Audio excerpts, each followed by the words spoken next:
You're watching Dr. Pepper Championship Week.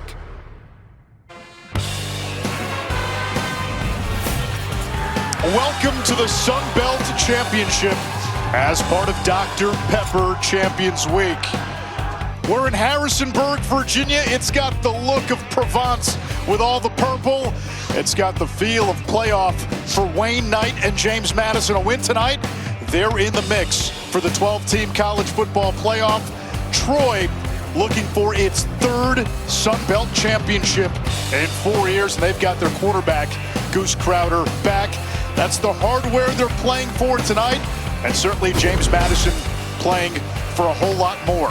According to the ESPN metrics, if James Madison wins tonight, they have a better than 50-50 chance at the college football playoff. If the Dukes win, and then the Duke Blue Devils win in the ACC championship Saturday night, James Madison would be a virtual lock for the 12-team playoff. Anish Shroff, Heisman Trophy winner Andre Ware. We'll get to Paul Carcaterra in a little bit. This James Madison team at home, but they've had distractions this week. Their head coach, Bob Chesney, is off to UCLA soon. He will coach the team if they make the playoff, however, but 10 straight wins. This has been the best team in the league. Yeah, I mean, you talk about from offense, special teams, and defense. They are secure across the board. It is a team that has power force size, so not a lot of teams want to line up and go toe-to-toe with James Madison. It's been fun to watch this journey all season long. Their only loss this season was to Louisville, a game that they led at halftime as we watched the Dukes take the field.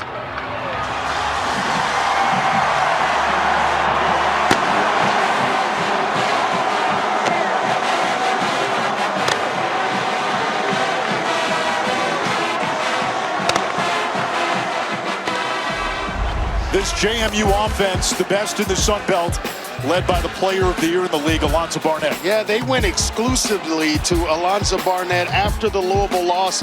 What did they do, Anish? They ripped off 10 wins in a row. He is a dynamic runner. He can make every single throw. A dual threat quarterback that forces you to play 11 on 11. Keeps defensive coordinators up late at night. Remarkable story. He tore his ACL at the end of last year, returned for fall camp, and he's put together a spectacular season. He will have to contend with the best pass rusher in the Sun Belt, Donnie Smith. Yeah, he is a guy that has a draftable grade, can really get after you. He's going to give Joseph Simmons fits all game long, coming from that left side of the offense's, that side of the defense. He is a guy that just makes plays and leads the league with 9 sacks of his own. He is unreal as a pass rusher. Hardware on the line, playoff possibilities in the air.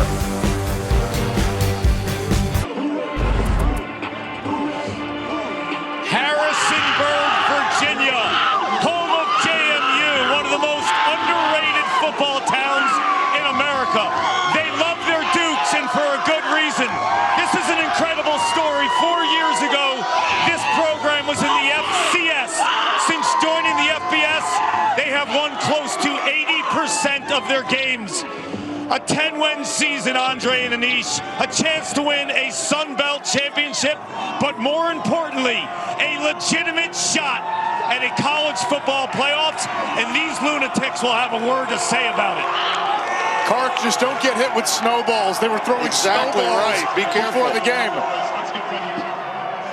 Now they're fired up, and the story for James Madison, as Kark outlined, from FCS to FBS. It's impressive. There has been almost no transition period. It's been smooth. They've been just as dominant at this level as they were at the FCS A couple of years ago, they would have been eligible to compete for the conference championship, but for the fact that they had to serve a little time before they could actually compete for it. So this has been a heck of a program. Bob Chesney, now the head coach, leaving to go to UCLA before him. Coach Signetti, who has won a bunch of games here, and before going to Indiana, he's got them in the playoff. This is one heck of a story here with JMU. James Madison won the toss, deferred, so Troy will receive, and they will begin at the 25-yard line on this 29-degree night here in Harrisonburg. The quarterback for Troy is Goose Crowder. Broke his collarbone early in the season, missed 6 games. This is his 4th game back. Last week in a win or go home type of game against Southern Miss. He played well, and the last 2 weeks when he started, this offense has been re-energized. Yeah, talking to Sean Reagan this week, the offensive coordinator, he says he beats him to the building. He's there for Thursday's installations, the 3rd down package, beat him to the office, and then was sitting in the meeting room with the receivers shortly after, teaching it to them. This is a young man that's extremely prepared. He comes out throwing, takes a big hit, and finds Peyton Higgins, who is Mr. First Down, for a gain of 17. In this Troy offense, they're going to need big plays. They said that's the MO tonight, using a little tempo after that first down against the #1 defense in the Sun Belt. On the ground, and Tay Crowder is turned away by Mark Thomas. Loss of a yard on the play. In this Troy offense, they lost both starting offensive tackles to season-ending injuries. The O-line has been a Jenga puzzle. It's about as stable as it can be right now. They've struggled to run the ball most of the season, Andre, but they're going to have to do it tonight. Yeah, they're going to have to deal with some size up front that JMU possesses, especially inside a tackle. Terry Lockett along with Emmanuel Bush, 2 big guys that can get pushed right in the middle of that JMU defense. James Madison, the #1 run defense in the league. That ball batted in the air, and luckily for Crowder, it falls harmlessly incomplete. Impact players are brought to you by Voya. Yeah, for Troy on the outside edges, the strength of their offense, Ra Thomas along with Peyton Higgins, 2 guys that go 31 catches and 32 catches apiece. They are the strength of the offense. Trent Hendrick is the leader of JMU's defense, and they can get after you from a lot of different ways, led by that young man. This is what Troy wanted to avoid. 3rd and long against a JMU defense with 10 all-conference players. That ball is broken up by DJ Barksdale, a 3rd-team All-Sun Belt selection, and Troy will send out its punter. Evan Crenshaw might be the best punter in the country. Yeah, Elijah Culp and Justin Egan, they are the corners for JMU, but Barksdale, they are not afraid to lock him up on the other team's best receiver. In that situation, Peyton Higgins, who we just highlighted as an impact player, trying to get the ball to him. Guess who's there? Barksdale. Crenshaw, the special teams player of the year in the Sun Belt. This one takes a Troy bounce, and it's downed inside the 20-yard line. So we get a first look at this James Madison offense. What they do, as well as any team in the country, is run the football. #1 rushing offense in conference, 6th nationally. And the trigger man, Alonzo Barnett, he can do a little bit of both. He's had a game this year where he's thrown 4 touchdowns. He's had a game this year where he's run for 4 touchdowns. AB3, a 3-year starter at JMU, and a guy that just gets it done offensively for the purple and gold here. 2 tight ends to begin the game, and Wayne Knight, the running back.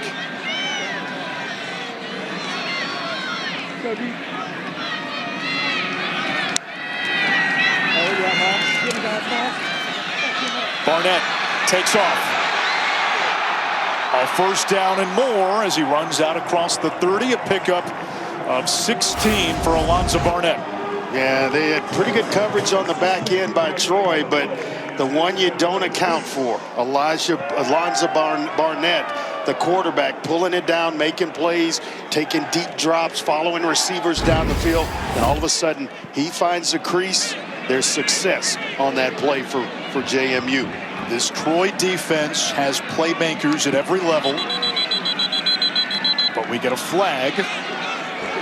False start, offense, number 55. 5-yard penalty, 2nd down. It's Riley Robel, the right guard. How about the entire James Madison offensive line being named to the all-conference team? Yeah, it's crazy. And Robel, who moved over last year, from the defensive line. He was a defensive lineman at this point a year ago, but moved over to the offensive side as a redshirt sophomore and really secured things up front for this JMU offense. Wayne Knight, the running back, second in the league in rushing yards, north of 1,000. Pocket holds. Barnett takes a shot. A lot of contact. And no flag. Incomplete. Second down and long. Impact players brought to you by Voya. Yeah, Wayne Knight, who you've talked about, averaging over 6 yards per carry. And then the coaching staff, they believe that Braden Weslowski is going to have a big one in this big game in this one tonight. Two outstanding superstars. Donnie Smith can get after you in the pass rush, and then Devin Lafayette on the back end. 6'2", 210-pound spear players, what they call him, kind of a hybrid linebacker, defensive back. Just makes plays everywhere. He has been an agent of chaos.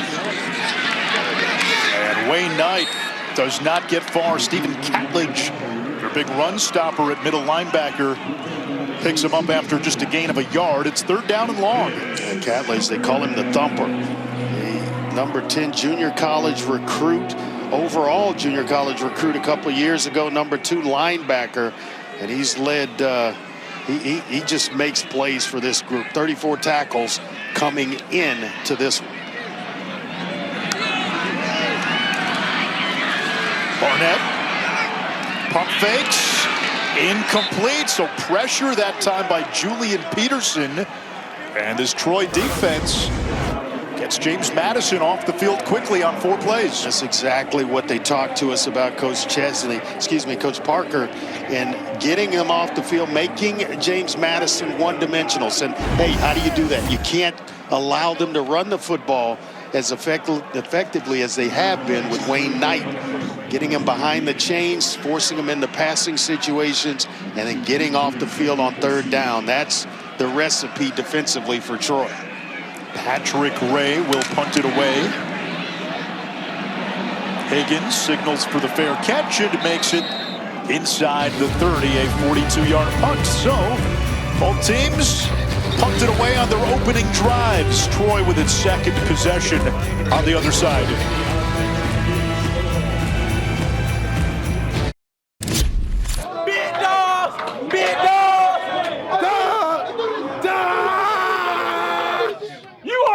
Champions, man!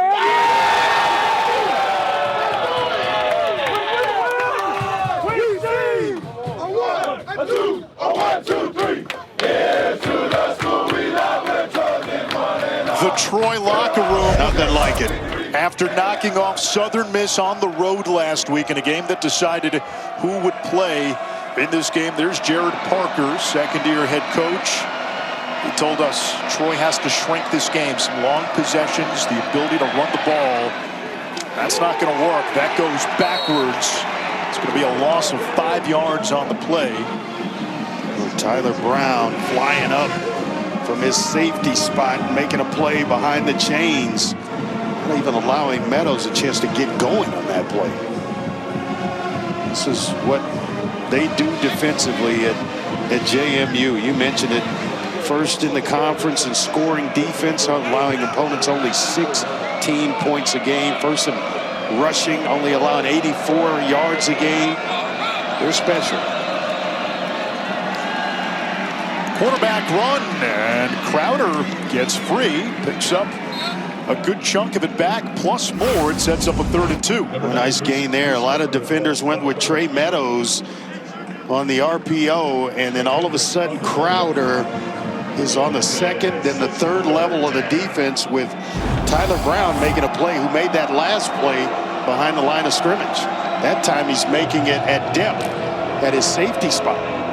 One big missing piece on that JMU front to start the game, no Emmanuel Bush. Yeah. He left last week's win against Coastal Carolina with an ankle injury. He's a big run stuffer in the middle of that defense. So is Andrew Taddeo, who's in the game for him. Crowder is devoured all the way back at the 30. It's a loss of 7 on the play. And it's Michael McMullen coming up with his first sack of the season.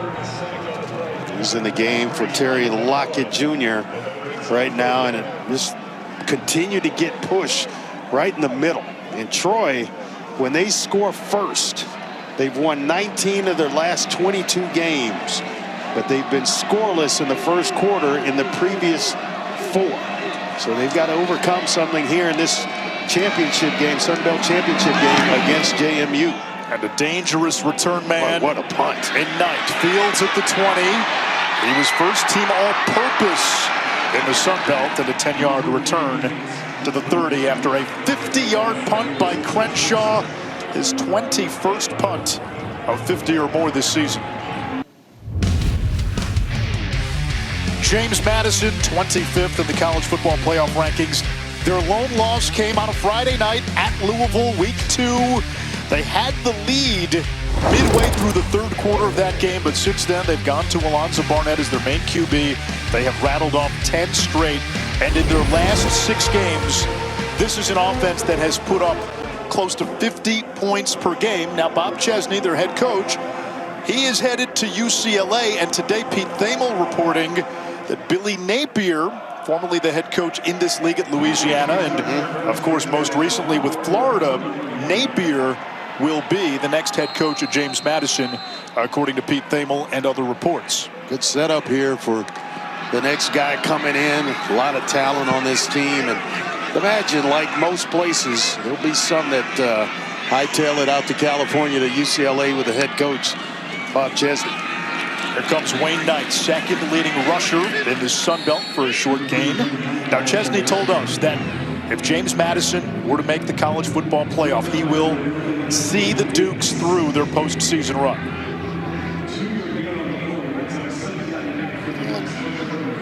You look at that and him wanting to do it, the administration obviously wanting him to do it, and the team wanting him to stay and see this thing through. Doing it the right way. And as we learned this week, that is a big part of it, what the locker room wants.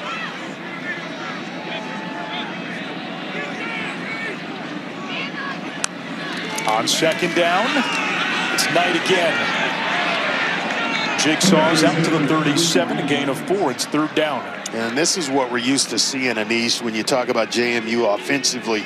They stay in third down and short third and medium, and they convert on third down at a 50% conversion rate. So that's outstanding. Every team or every head coach in America would tell you before the season starts, hey, if I gave you 50% on third down, would you take it? Absolutely they would.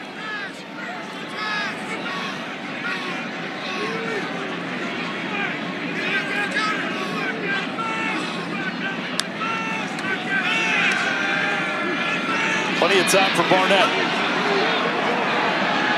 Off-balance throw, incomplete for Braden Wisłowski. And a good hold by this Troy defense, which is up to the task early on. You know, Sanchez can be a contributor in the passing game, along with Landon Ellis, who's banged up. DeGennaro is a guy that can make some plays, and Smoke Collins, who they like on end-around screens, but they can't seem to get him the ball. Both teams being a little bit stingy in the secondary to start this game. And Andre, you know, playing the position, that's a tough throw for a QB, moving to his left on the run. And then mix in a little cold with it, and yeah, it gets a little tough. Fair catch, called for, and made by Higgins after a 37-yard kick. AT&T is keeping you connected with our bracket insights. Sign up now at ESPN.com and fill out your own CFP bracket challenge presented by AT&T. Second year of the 12-team playoff. A couple of different wrinkles, though. The 5 highest-ranked conference champions receive automatic bids. It's not the 4 power conferences and then one group of 5. It's the 5 highest-ranked conference champions. That's important this year. Then the 7 at-large teams are determined by the remaining highest-ranked teams. Seeding determined by the final college football playoff rankings, which will come out on Sunday. Jordan Lovett in the game at running back. He's a receiving threat. Crowder throws incomplete. Looking for Trey Taylor, who they call 130. He's listed at 140, though, Andre. Yeah. 5'6", 140-pound speedster. Just sounds better, I guess, from the coaching staff and Sean Reagan if he calls him 130. Make him a little bit smaller, but boy, he can certainly fly. And they love having him in the slot, love trying to get the ball to him in space because he's so quick and so dynamic. They've just got to find a way to get it in his hands. Goose Crowder 2 for 5. Coaches telling us it's not about completion percentage tonight. If he's around 50 but hits big plays downfield, they'll take it. Lovett gets bottled in the backfield by that #1 run defense, and this is where Troy cannot live tonight, 3rd and long. Yeah, they're getting tremendous push up the field, and Tyler Brown is already asserting himself from that secondary position along with Zaire West, one of the defensive players, not allowing Troy to out-leverage the defense, keeping everything inside where playmakers can help you out coming from inside out. West, the freshman of the year in the Sun Belt. James Madison swept every major award. Pressure up the middle. Crowder in traffic, incomplete. It's going to bring up 4th down. Ra Thomas, the Georgia transfer, the intended target.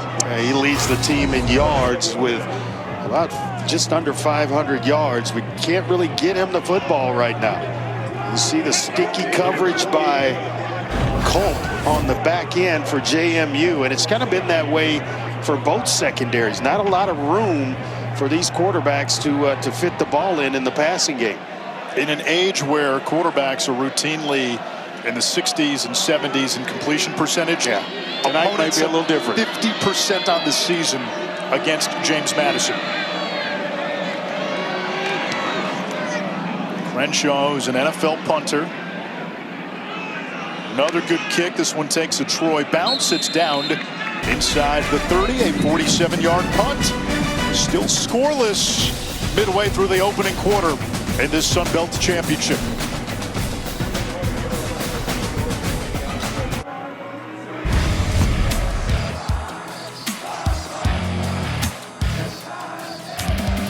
The fight for the final playoff spots.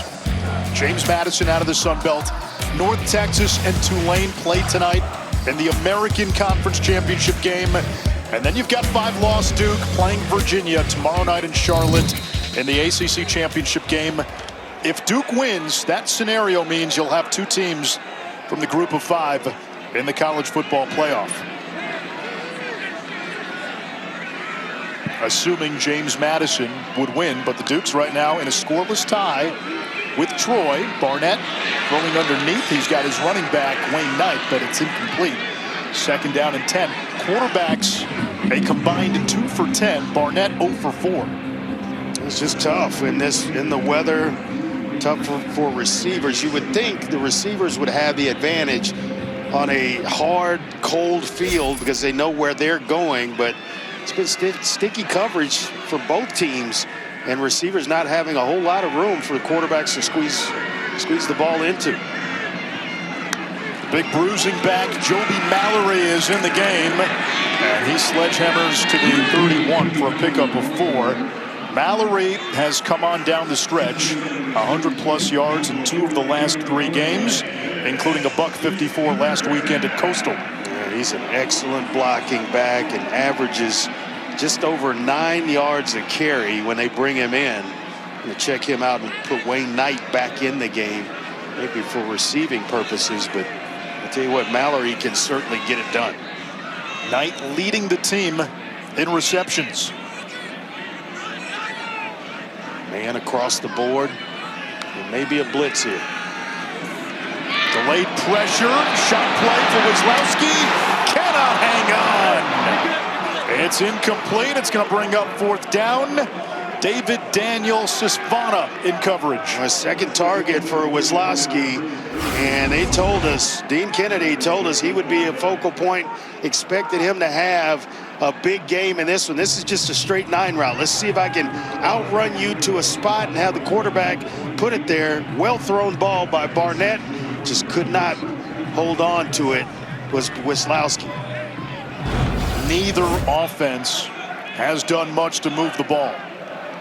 I mean, that was thrown well over the outside shoulder, away from the defender exactly where you wanted it. Ray angles this one. Higgins with a chance at a return. Might have some room. And takes it across the 30-yard line, and that's where Troy will begin their 4th drive of this opening quarter. Some good ones. How about this? College football championship Saturday lineup on ABC. BYU, Texas Tech at noon. BYU, they were able to keep Kalani Sitake, kept him away from State College. If the Cougars win, they're in. Texas Tech looks to be a lock. Alabama's an interesting case. Obviously in with a win, but are they in with a loss? And for that Big 12 championship game, BYU looking for a little bit of revenge. They lost decidedly to Texas Tech earlier this month, or last month. There are certain places for certain people, right? And Kalani Sitake is a BYU guy through and through. Never in a million years did I think he was going to leave and go to Penn State. And I think he did the exact right thing, was to stay right there in Provo, where he's comfortable. That's family, that's home. And he gets to lead the program that he once played for. I think it was an outstanding decision. And he's got some more money and resources to do it. A holding penalty on the return sets Troy back a little bit. Pressure coming off the edge. And the throw is incomplete in the direction of Epps.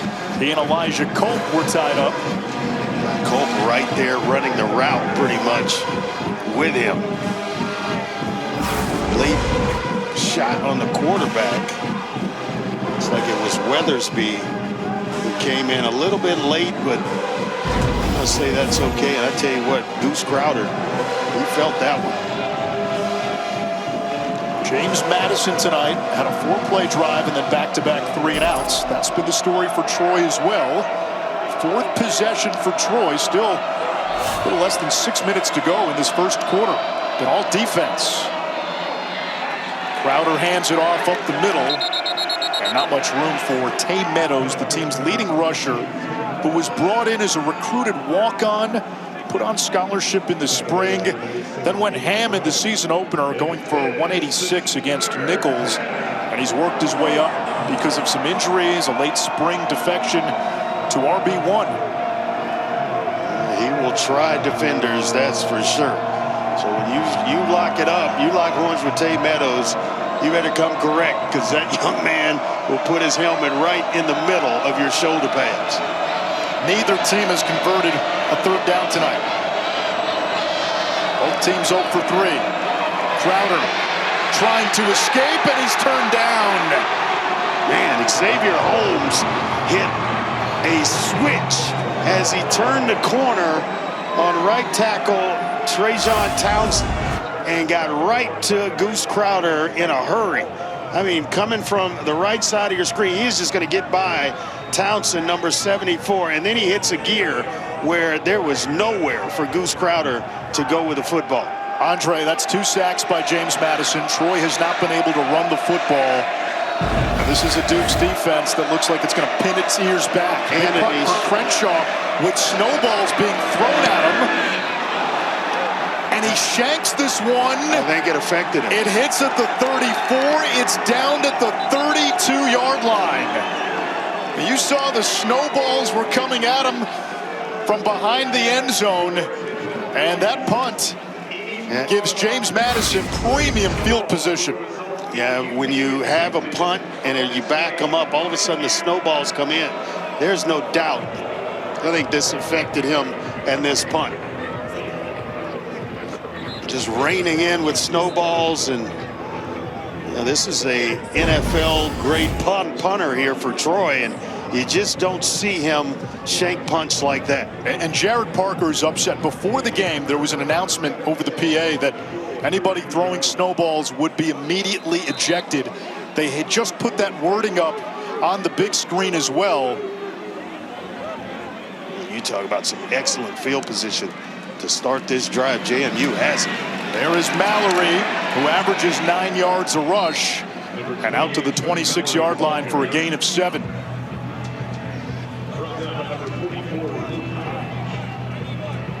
Now, there were some Troy staffers in that end zone before the game. They were pelted with snowballs, and guys warming we were up on kind of that. watching it, and you know, there were some words exchanged, and we watched security really not do much either. Well, security was ducking themselves because snowballs were coming at them. There's Mallory again. 240-pound running back.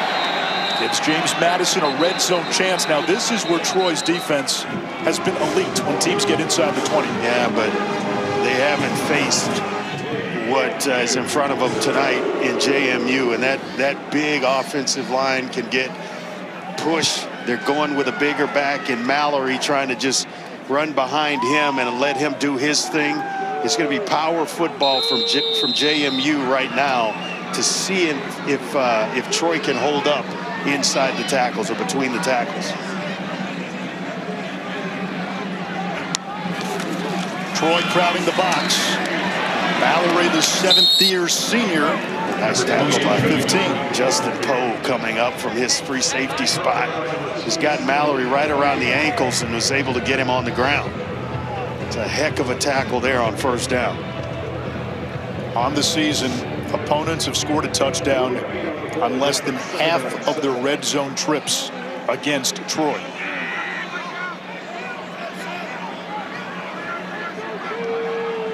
Wayne Knight back in there.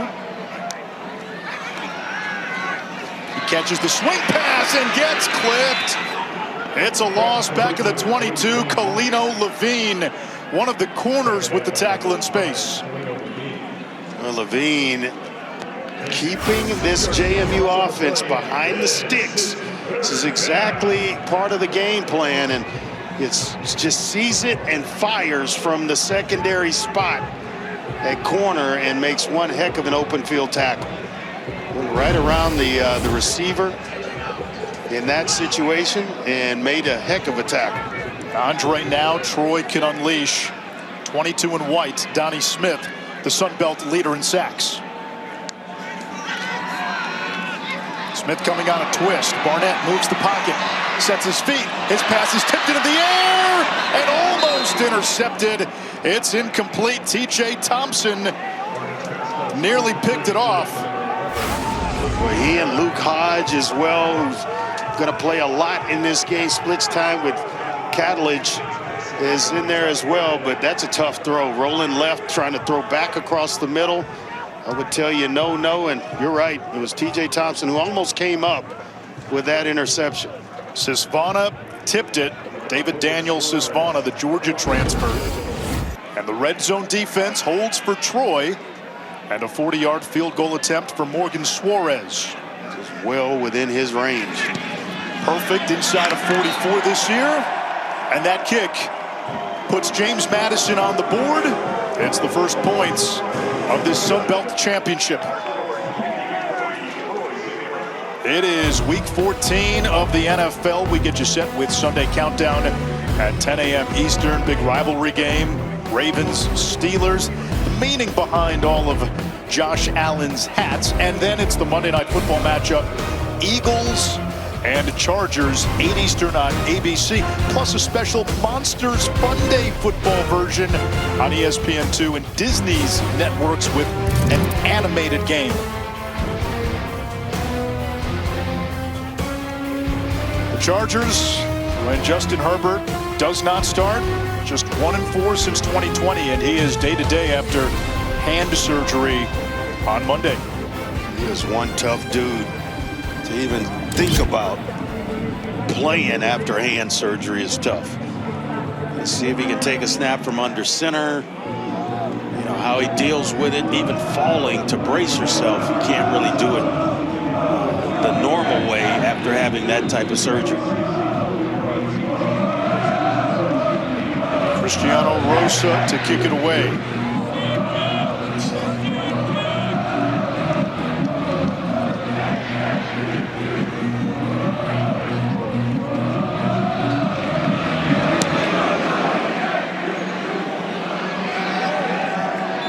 Troy will begin at the 25-yard line. Kark. Yeah, we saw Goose Crowder take a shot in that last series, and keep in mind, he missed 6 full games due to injury, broke his collarbone in 3 to 4 spots, and had a plate and 8 screws. He told me the PT who worked on him said his shoulder was like a box of rocks. He is a tough kid, and since he's been back, this offense has taken another step. And Anish, I know you were curious why they call him Goose. He does love Top Gun, he told me. Planes and jets when he was a kid. Goose was his favorite. He loved Goose's charisma, and he had a great mustache. It's a great name for a quarterback, Goose Crowder. His brother Will, so that was the favorite movie of the Crowder brothers, as the speedy and diminutive Taylor takes it out across the 30, and it was his brother Will who gave him the nickname Goose in honor of Top Gun. The other brothers, though, are not nicknamed Iceman and Maverick. What the team totally believes in that young man, and as you mentioned, returned a few weeks ago from that injury, and he has been as good as advertised. Troy ahead of the sticks. That's a big play on first down. They have been behind the sticks the last few possessions. James Madison, 2 sacks already.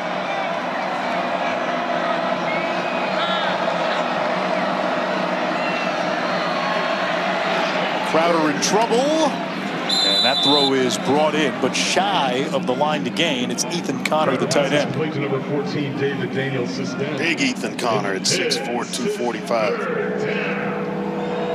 He's one of those pass-catching tight ends, athletic. Can be a big-time weapon if this Troy team gets down inside the red zone. Has 3 touchdown catches already this season.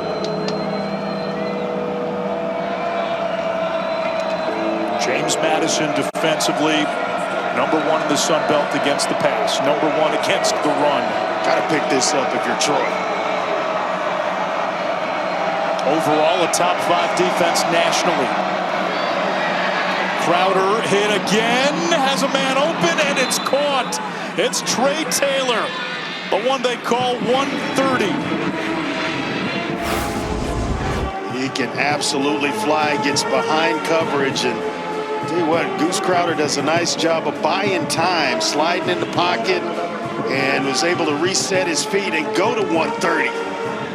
Was up the sideline and now across midfield. Troy with a nice possession here as we ease towards the second quarter. Those were the big plays that Troy felt it needed to have a chance against the big bad in the Sun Belt. A James Madison team that went undefeated in conference and have come into this game winners of 10 straight. But Troy hanging after 15 minutes. Back in Harrisonburg, Virginia, with Troy head coach Jared Parker. And coach, JMU has the best defense statistically in the Sun Belt. What's the best way to attack that unit? You have to fight fire with fire. We've got to keep getting more aggressive and more aggressive. Guys got to win in friction. It's a man game. We got to fight back and keep on doing what we're starting to do here now. Thank you, coach. Thank you. Clark, thank you. In the quarter break, James Madison's athletic director got on the microphone and asked the fans not to throw snowballs. We're told that the officials can throw a flag for unsportsmanlike against James Madison. Crowder throws that one away. It's 2nd down and 10. Clark, you've been down on the field. You're talking to the officials as well. What did you get from those guys? Yes, indeed, Anish. If a player from Troy gets hit with a snowball from the stands, they can call an unsportsmanlike if a player gets hit with the snowball. That's 15 yards, an automatic first down, and you certainly don't want it where Troy is operating right now. 2nd down and 10. Troy in James Madison territory for the first time tonight.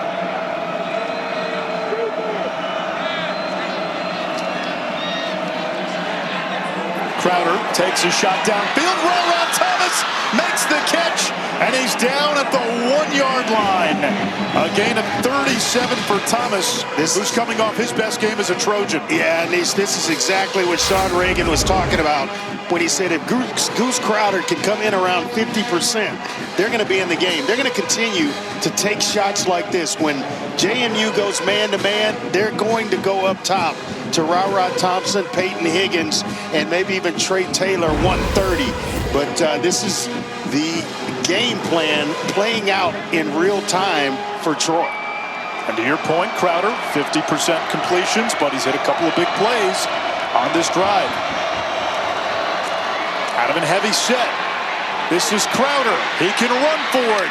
He'll try to run for it, and he does. Touchdown, Troy. And the Trojans take the lead in this Sun Belt Championship. A missed tackle by Thomas of JMU, and it cost the Dukes a touchdown. Had Crowder dead to rights in the backfield, couldn't get him on the ground, and then he just outruns everybody, runs over Jacob Thomas to get himself into the end zone. Goose went Maverick. Yeah, Amari Thomas missed as well as Jacob Thomas. Scott Taylor Renfro puts the PAT through, and it's 7-3. Troy on top. A minute into the second quarter. Will not quit was Goose Crowder, willing himself into the end zone to take a 7-3. Kevin Nagani in studio. Penn State finally will end its coaching search. According to Pete Thamel, Matt Campbell has agreed to an 8-year deal to be the Nittany Lions' next head coach. The deal is pending board approval for compensation. Campbell is Iowa State's all-time winningest coach. Back to Anish and Andre. Fellas, take it away. Outstanding hire, Kevin. Outstanding hire for Penn State. Took a while to get there. As long as you get it right. But they got their guy, Matt Campbell.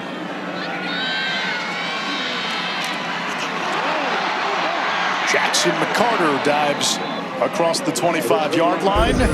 We've got a Goose. He went Maverick on a touchdown, and then the Iceman, I guess. Snowballs have been a theme early. Fans getting into it before the game while the Troy players were warming up. And at one point, at the start of this quarter, JMU Athletic Director Matt Roan had to address the fans. The officials and game management will throw a penalty. Please stop throwing snow. Thank you. Firm with it. I like it. Listen, you got a couple of teams here that have battled through a lot to get here. There's a lot at stake. You don't want the game to come down to that. Wayne Knight explodes. There he goes. 73 yards. Jambalaya.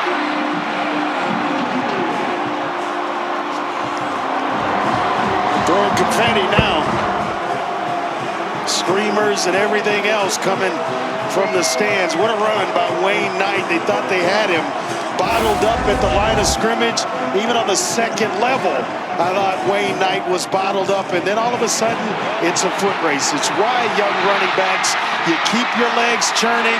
You never know what's going to happen, and Wayne Knight comes out of that thing scot-free for a big-time touchdown run. James Madison's longest play of the year, and that run gives Wayne Knight the Sun Belt rushing title for the moment. He only needed, 35 yards coming into this thing. The extra point is good. So we were waiting for this James Madison offense to wake up. They did. They did, and now the pressure right back on Troy, on the Trojans. They've got to come back, and that's one of the things they talked about in terms of winning the explosives in this game. A couple of big ones there. You had Ra Thomas make a big play for Troy, and then Wayne Knight says, I see you, I'll match you, and I'm gonna put this baby in the house. What a run.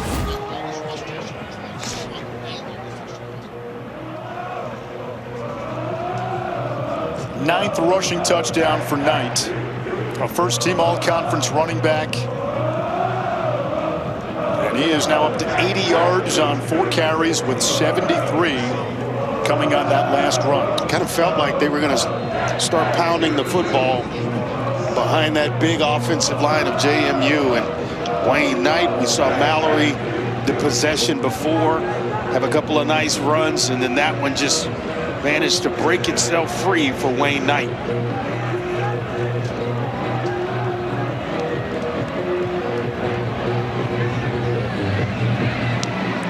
Sosa with a line drive kick. And it goes out of bounds, and that will give Troy the ball at the 35-yard line. Kickoff out of bounds. Kicking team number 95. By rule, the ball will be placed at the 35-yard line. First down.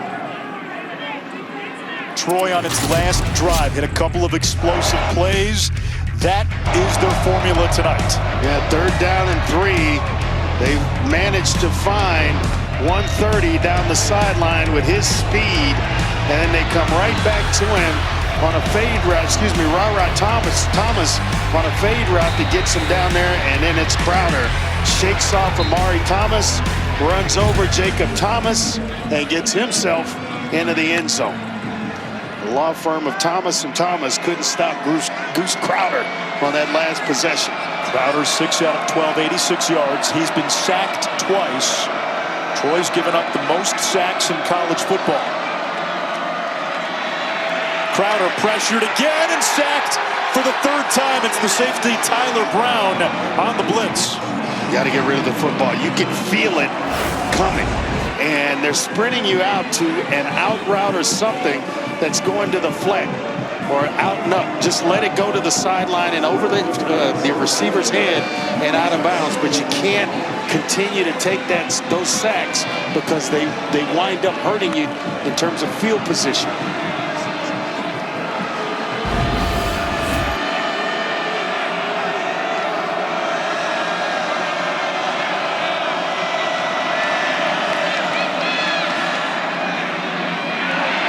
Incomplete. Timing a little off, intended for Taylor, who's been the top target tonight. They had a defensive back sitting in his back pocket.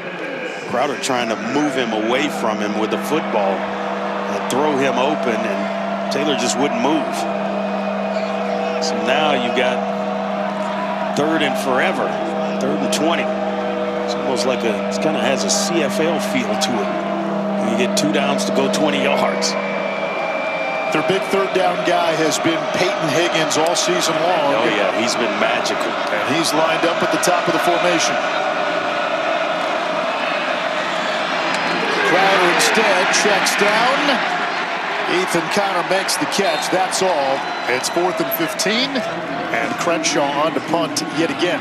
Yeah, field position yards there to give the talented punter Crenshaw more room. He has been a weapon this season. This will be already the 5th punt of the game for Crenshaw. And you saw what Knight can do in space. He waits to return the kick.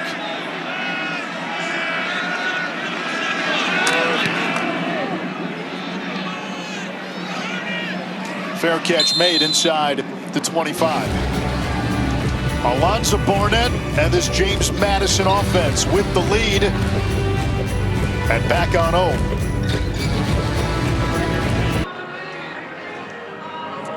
The Friday night spotlight captures a bond between a father and son that centers around football and love. JMU head coach Bob Chesney has had his father, Bob Sr., with him every step of the way. Bob Sr. started coaching in high school in 1971 at North Schuylkill in Pennsylvania. But when his son became the D3 Salve Regina head coach in 2010, Chesney Sr. followed him and hasn't left his side, with stops at D2 Assumption, FCS Holy Cross, and now JMU. Bob can trust everything with his dad, and Senior knows his son is a special coach, saying, I probably have a BS in football coaching. Bobby has a triple doctorate because he studies the game constantly. And now Bo Chesney, 11, who's coach's son, is a mainstay on the sideline. 3 generations with a passion for family and football. It's awesome. You love to see it. Awesome. Wayne Knight, untouched, into the secondary again. Lowers the boom out of bounds to the 45. A gain of 23. He's got 100 plus for the 4th time this season. And he's got a little something extra to say to Levine. Felino Levine. But this one blocked well. Good, nice edge blocks, giving leverage to Wayne Knight. And we know the speed in which he possesses and can hit home runs for this JMU offense. Just like that, Anise, they change field position. His last 2 runs have gone for a total of 96 yards. This time gobbled up right at the line of scrimmage by Luke Hodge.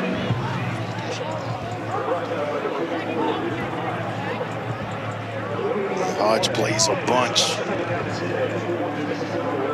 36 tackles coming in as the backup to Catledge and Jordan Stringer.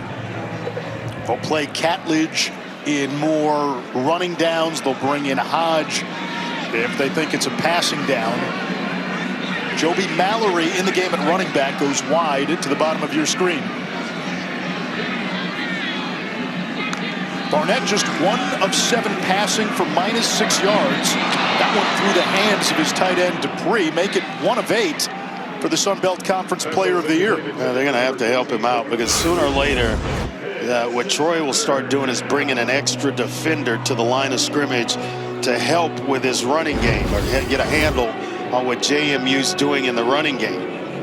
So you're going to need something in the passing game to just loosen up this defense where you can go back and doing what you like to do, and that's running it.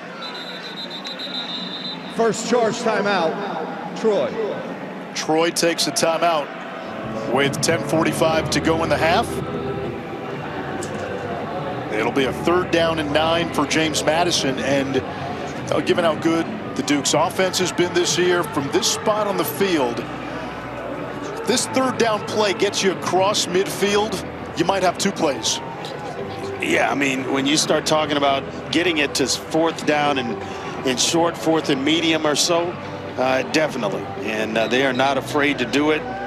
They do it at about a 40% clip on the year. That's 12th best in the Sun Belt. But not afraid to do it is Coach Chesney. Our crew had James Madison in their Week 2 loss against Louisville, and they were rotating Alonzo Barnett and Matthew Sluka. It didn't work in that game. Barnett, since that game, has been the guy, but it was really about mid-season, the Old Dominion game, where they let him loose, and they really encouraged him to be the dual-threat guy they know he is, and that's when this James Madison team took off. Troy showing blitz. Here they come. Barnett on the shallow cross, able to complete. He's got Sanchez. He gets to midfield. It's going to bring up a 4th down and 5. Let's see what the offense does. It looks like right now, for now, they're leaving him out there.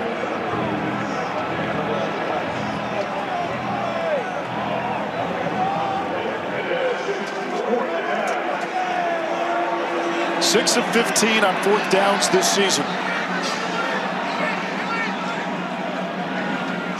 Huge down here for Troy. Got to get off the field, get some great field position if they're able to do it. Would just be a hard count. The play clock at 2, at 1, and James Madison will take the delay. It gives the punter more room. Offense, 5-yard penalty, 4th down. Every situation like that, keep an eye on number 22 in the white jersey, Donnie Smith. Excellent pass rusher who we've been talking about all night. He is a problem out on the edges for JMU.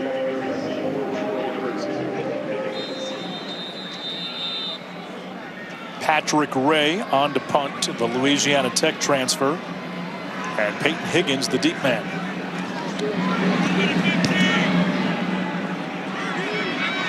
Fair catch is made at the 15. Troy with the football, down 3, and a chance to take the lead. 9:44 to go, 2nd quarter.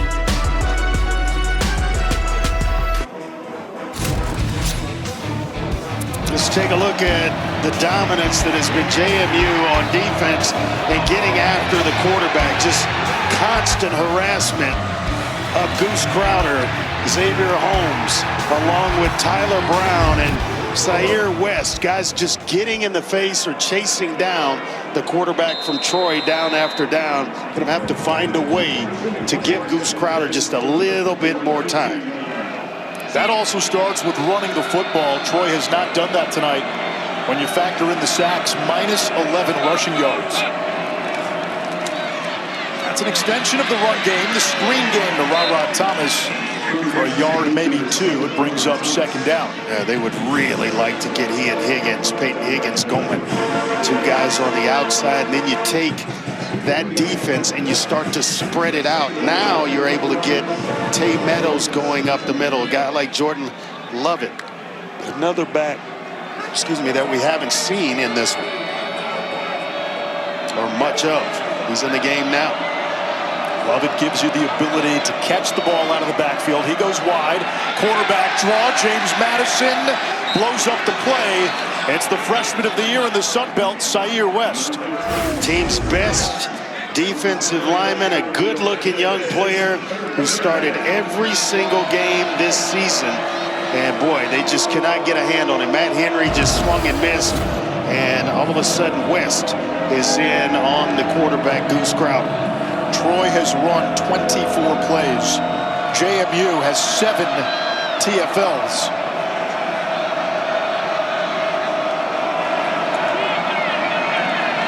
On 3rd and long, that one's broken up. Who else? Tyler Brown, who has been the defensive star tonight. Played last year as a true freshman and has started himself every game this season. So you talk about some durability, guys that are playmakers on this side of the ball for JMU. West, along with Tyler Brown, have done some magical things here early.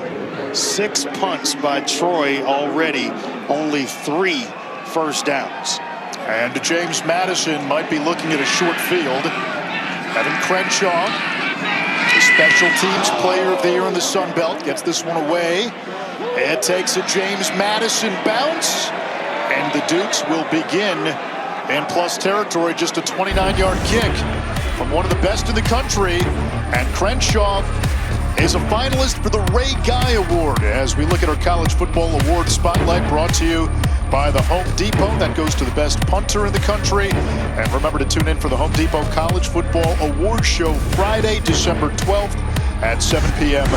on ESPN. Well, he's had some year, and that guy right there responsible for a lot of field position changes in terms of punting Troy out of trouble, turning and flipping the field at times this year. Don't make any mistake. He is partly responsible for them being here tonight. He's done his part. Handoff to Wayne Knight. No gain on the play. Second down. Not much through the air for James Madison tonight. Alonzo Barnett only 2 for 9, minus 2 yards passing. But Knight ripped off a 73-yard run. He also has a 23-yard run. The way he's going, along with Mallory when he came in the game, why would you throw him? Just get behind that big offensive line and maybe give Alonzo Barnett some runs, some QB runs, but don't know that you throw it much if you're moving reestablishing the line of scrimmage. It's Knight out of the backfield. Makes the first man miss. So slithery in space to the 26. A gain of 18 for Wayne Knight. Boy, and I mean, friendly fire. Looked as though Vana, he caught Devin Lafayette, and Lafayette I think may have to go out of the game for a play or two. Just kind of caught him as he's trying to track down Wayne Knight. His helmet makes contact with his own defender. He'll try to tough it out and stay in. Off play action. Barnett to the end zone. Caught for a touchdown by Braden Wisłowski.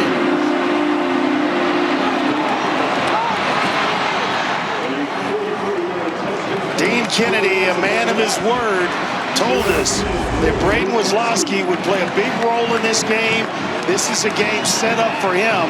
And what a throw by Alonzo Barnett. Hadn't completed a lot of them here early in the first half, but that one is spot on and on the money to his wideout, Wisłowski.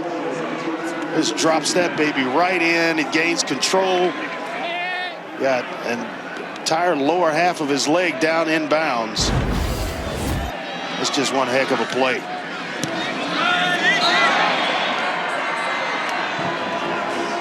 The extra point is good, and James Madison with a 17-7 lead. You'll see Wesloski just go right up the seam and then run a kind of an abbreviated post route. But the throw is what does it. It's right on the money, allowing him a chance to climb the ladder and make a play. And Andre, the ability to get the foot down, inbounds, survive the ground, and secure the ball. Yeah, with Justin Poe hanging all over, and that's one heck of a play. Dean Kennedy, as you said, the OC, told us that's a guy who could have a special night. Former Maryland Terp. He's got a touchdown, and it's a 2-score game.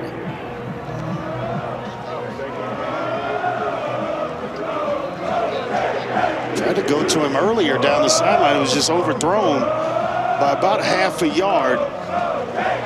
He then comes right back to him, and he makes up for it.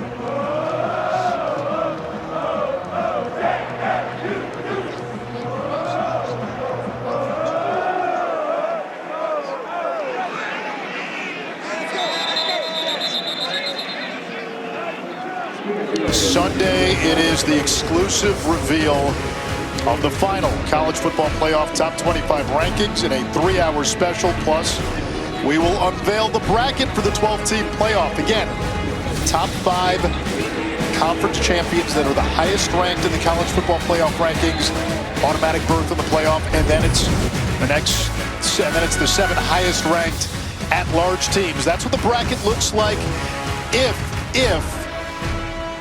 the playoffs were to begin today. You see 11 and 12, that is still very much up in the air. You got Tulane and North Texas. That game over on ABC. Crowder out of the backfield is hit hard by Thomas. He gets out to the 30, second down.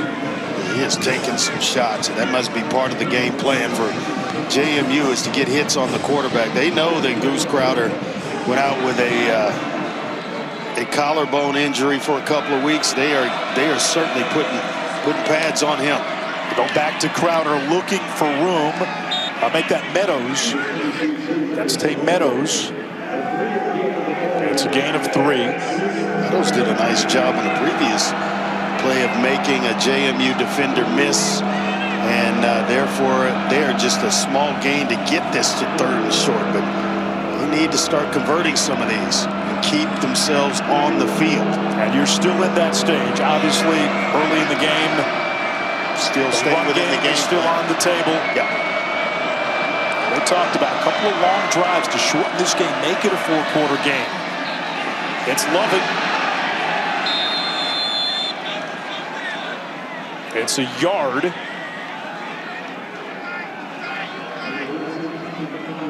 That's Ethan Connor, excuse me, the tight end. Handed off to the tight end. Back. And he's just short. What do you make of this? Is this a hard count, or is this a gambit? This is tough, because I know they want to possess and keep this drive going, but if you don't get it, you're essentially awarding points to JMU.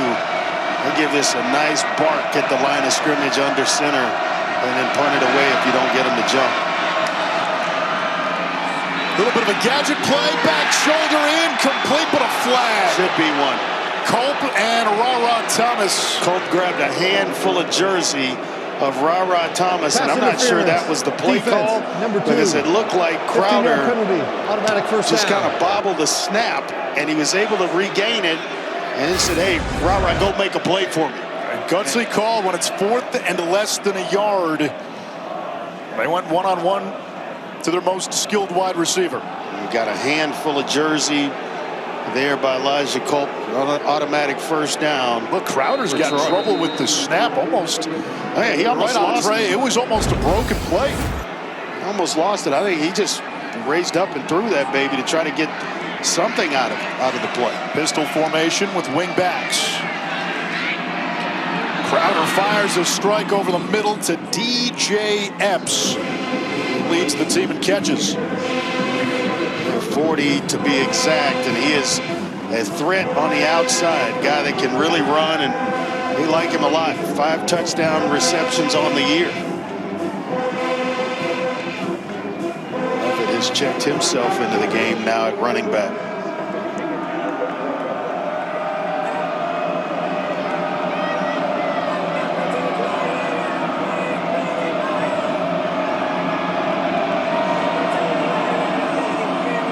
Crowder eluding the pursuit. His receiver fell down. It's incomplete, intended for Epps. It's Epps, and the only guy standing to that side was Jacob Thomas, who ball looked like it was being thrown more to Thomas than it did to Epps because of the slip. The pressure from James Madison tonight has been constant. There's nothing that's been easy for Goose Crowder. He is under tremendous duress. Guys coming from everywhere. It's a Troy team that had a dress rehearsal for this game just last week. They played Southern Miss on the road, with the winner of that game punching a ticket to this game. Dukes showing pressure. They bring pressure, and that ball's tipped, and it's incomplete. Third down. Jacob Thomas again, I think, got a hand on the football. They go all-out blitz trying to invite him up the field, and Michael McMullen along with Jacob Thomas coming through, and the next best thing to getting there is just to stop and put your hands up, and it's exactly what they were able to do, get a batted football and bring up third down and long, which is advantage defense in East because you can do so much. James Madison has 3 sacks tonight. Troy's given up the most sacks in college football. Time for Crowder, and he finds Epps, and that's going to be a first down for Troy. What I like is that Epps ran the route to the depth of the first down marker, which means when he caught it, he'd already secured the first down with the catch rather than having to make a move and still go get it. So nice job of running the route to the depth of the sticks, catches it, and moves the chains for this Troy offense. And a nice response to that last drive that JMU had. Tay Meadows is the running back. Troy still in the red when it comes to the ground game. But Meadows looked like he bobbled that one. Ends up only a gain of a yard. Troy at -9 rushing yards. Meadows, 4 carries, 6 yards. He's their leading rusher. Looked like he bobbled that one going as he approached the line of scrimmage and got lucky. Crowder with time. And that is hauled in. It's going to be first and goal. Ethan Connor with another big play on this drive, a gain of 14. Boy, what a block by Tay Meadows. He's just gonna stymie one of the JMU defenders right in the hole. They blitz, and it's Spingatti who he stops. On the fly sweep, Ra Thomas breaks the tackle. Nice. And drilled out of bounds. They'll mark him out at the 1-yard line. Tyler Brown and the defensive player of the year in the Sun Belt, Trent Hendrick, meeting Thomas. This has been a nice drive in terms of getting the ball in just pretty much everybody's hands. Meadows touch it. You had Connor touch it. DJ Epps, Ra Thomas. You don't know where it's coming from. And a nice job by Sean Reagan, the offensive coordinator, of just kind of mixing up the looks and play calls for Troy. 3 tight ends in the game for Troy. Handoff is to Meadows. He's in. Touchdown, Troy. The Trojans not going away.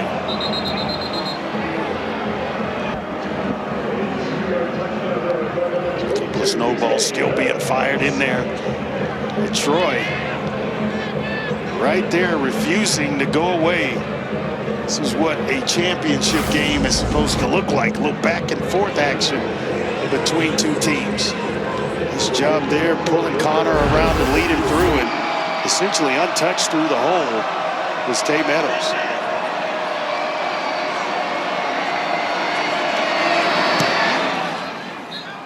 Renfro's kick is good. There is a flag at the end of the play.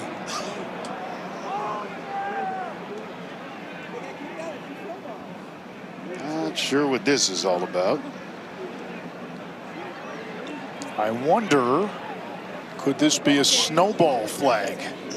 Holding. Defense number 33. The penalties decline. The try for point is good. Timeout. On that drive, Troy, 75 yards in 11 plays. They only had 64 yards of offense prior to that drive. Kevin? And each coming up at the half, Booger McFarland, Kevin Negandhi here. The very latest on Penn State hiring Matt Campbell, plus Heather Dinich joining us live, talking playoff from Grapevine, Texas. What are you seeing in this game so far? The story of the game so far is Wayne Knight. 9 touches, over 100 yards of total offense. If you're Troy, you got to figure out a way to stop Wayne Knight. We got a good one. Just the 3-point lead for James Madison. We'll see you at the half. Anish, Andre, back to you. Thanks, all right, Kevin. You know what's funny? All week long, there was this assumption, hey, James Madison, if they win, what needs to happen? What if Troy wins? And if Troy wins, and let's say Duke wins the ACC championship, you're going to have the American champion in. Would Duke be the last team in? Would it be maybe a UNLV if they win the Mountain West tonight? What? Or one of those, one of the obvious winner of the American championship game would go in. But you need that second team, you right? need a second team. I think that would add a lot of mystery as we get a kick out of bounds. Kicking team number 32, by rule, the ball will be placed at the 35-yard line. First down.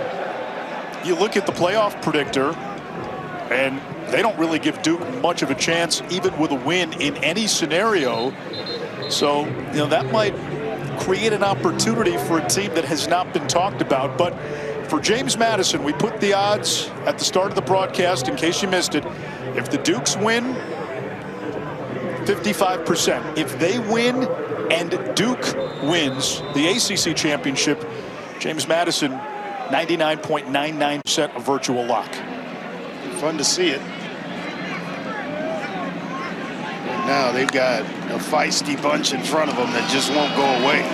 Wayne Knight searching for room on the perimeter. He can't get the edge. That's great defense by the guys in the white jersey, just continuing to string Wayne Knight out wide, not giving up leverage. This is a 2-minute timeout. And not giving him a chance or a place in which to turn up the field. Troy's defense has more than held its own tonight.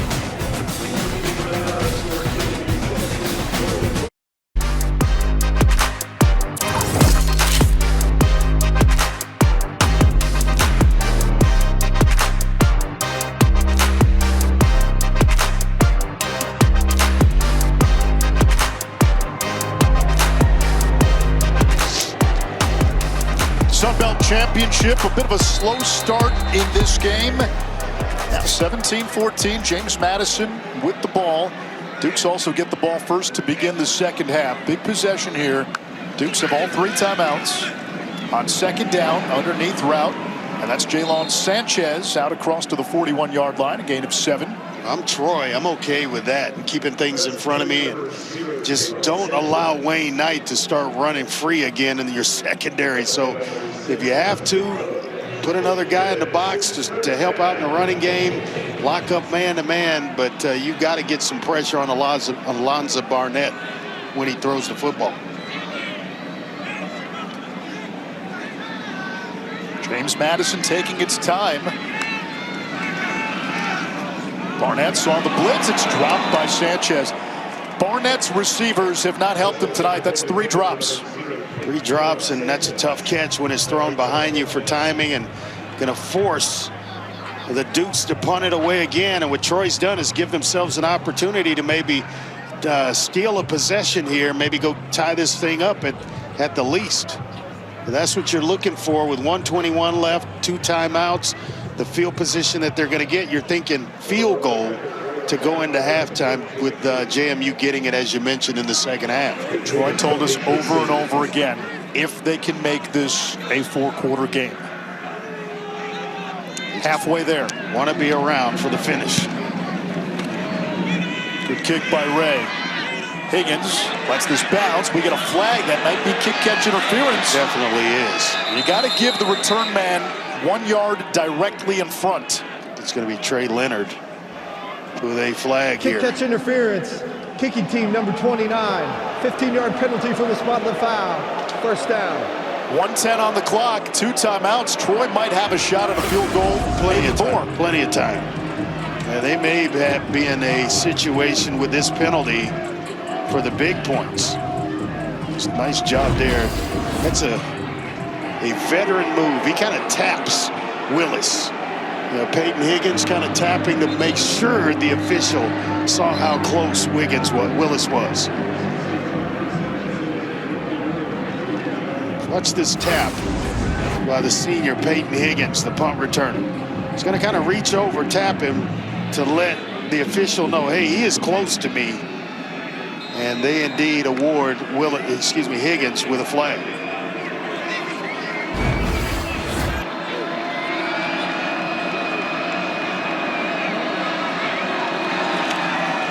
Quick screen on first down. Going nowhere. Elijah Culp, hello. Trey Taylor devoured. That's the second play they've tried to run. A second time they've tried to run a tunnel screen on Elijah Culp, and he has come up in a big, big way. James Madison just called a timeout. That puts you in the head of Bob Chesney and how they're approaching this last minute. They're trying to double dip. They're trying to save some time for their offense to maybe go down and put a field goal up and then come back and score again after halftime. So if you're Troy now, you're down 3. The last thing you want to do is give James Madison the ball back. They still have 2 timeouts, the Dukes do. 2nd and 12, are you calling a couple of run plays here, make them use their timeout, and then rely on your player of the year, punter, to pin them deep? I may go to a draw play here, see if I can catch JMU aggressively trying to get up the field and then slip a run right underneath with a draw play to kind of get this drive started, so to speak, for Troy, being behind the sticks after first down. I wonder how aggressive Troy plays this. They will throw. Through the hands of Higgins, and that's basically a free timeout for James Madison. It's 3rd down and 12. 1:01 on the clock. Now what? Now I'm going to definitely hand it off to try to force that second timeout by JMU.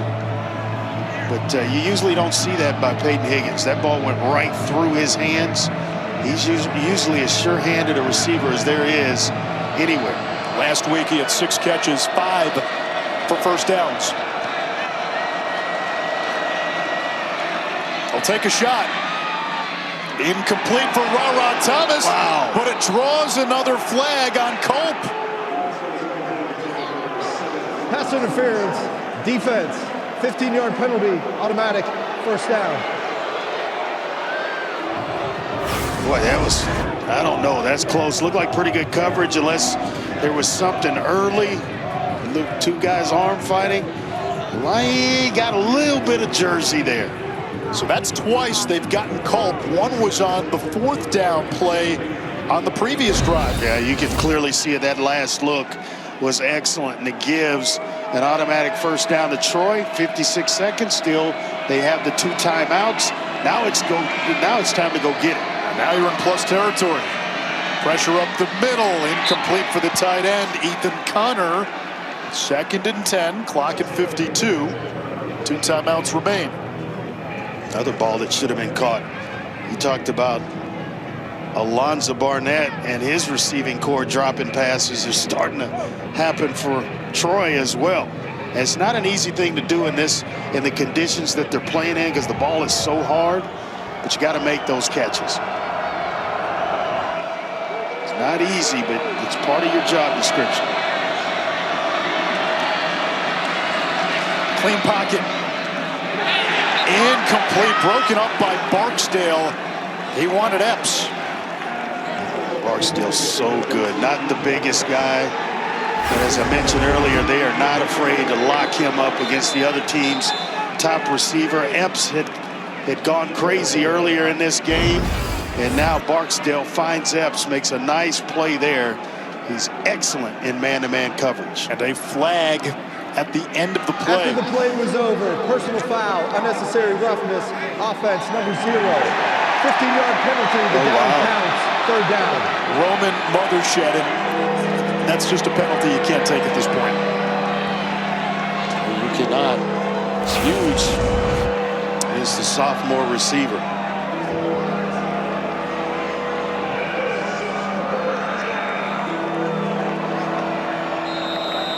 That's the headbutt right there on number 30, Justin Eaglin. 3rd and long. Troy needs to get to the James Madison 38. Crowder hit, flag down. Crowder sacked for the 4th time. That's Zaire West. Let's see if it stands. Flag is in the backfield. They may have a bigger problem with Troy. Eli Russ. Offense number 66. The penalties decline. 4th down. Not only does he get the penalty called on him that's declined, now he's down with what looks like a knee injury, which is where he grabbed for and was rolling on the ground in some pain. So you talked a great description about the tackle situation for Troy. Now they thought they had it remedied. Eli Russ now down, who's playing left tackle tonight for Troy. And he's their best offensive lineman, 2nd team all-conference. Troy already lost both starting tackles for the season. Russ, they had to move to the outside from guard to tackle, so Caleb Ash, who splits time at right tackle with Townsend, will likely go to left tackle. And this offensive line all season long, they've dealt with injuries. They've had to shuffle the unit. They kind of felt a couple of weeks ago they had the 5 that gave them the best chance. Maybe it's not the ideal 5, but it's the 5 that they thought would make this team and this offense the most competitive. Russ is a huge part of that, and this would be a significant loss, especially against a James Madison defense that's got 4 sacks. We hate to see this with anyone. This is the part of the game that just is just horrible. Eli Russ last year was the starting center. Started at left guard most of the season, then 2 weeks ago was moved over to left tackle. And you can see he can't put weight on that foot. Yeah, he is a senior, transfer from Oklahoma State. You just hate to see this. If this is his last game, you don't want him going out that way. He's got one more with a bowl game after this one. 5 different offensive line configurations this season for Troy.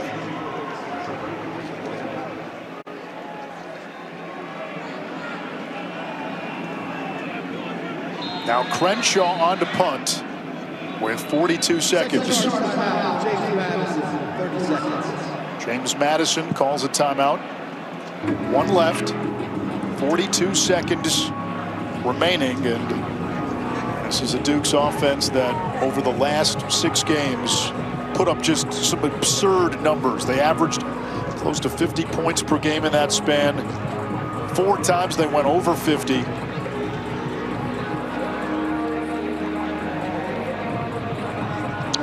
Both teams, I think, came in and he's playing some pretty good football. Troy's offense, they've been firing on all cylinders the last 2 games themselves, averaging 425 yards of total offense, 328 through the air, and 20.5 first downs.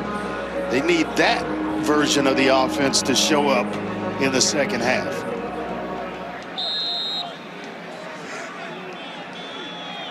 Seventh punt of the night for Crenshaw.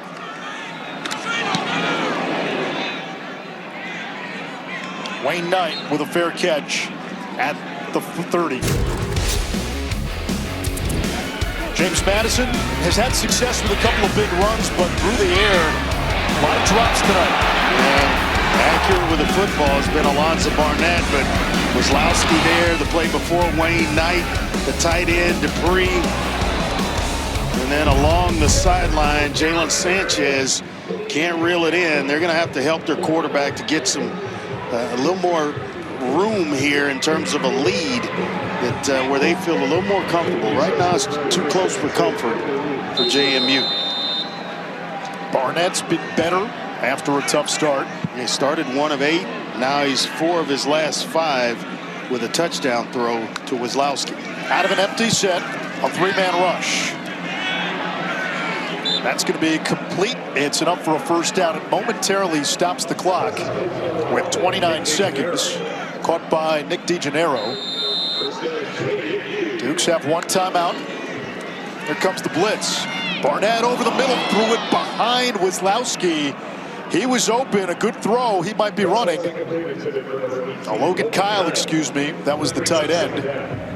Big guy they like to throw to over the middle, and he puts that one out in front. He's so big, he may bounce off a couple of defenders before they're able to get him down, but incomplete pass brings up 2nd and 10.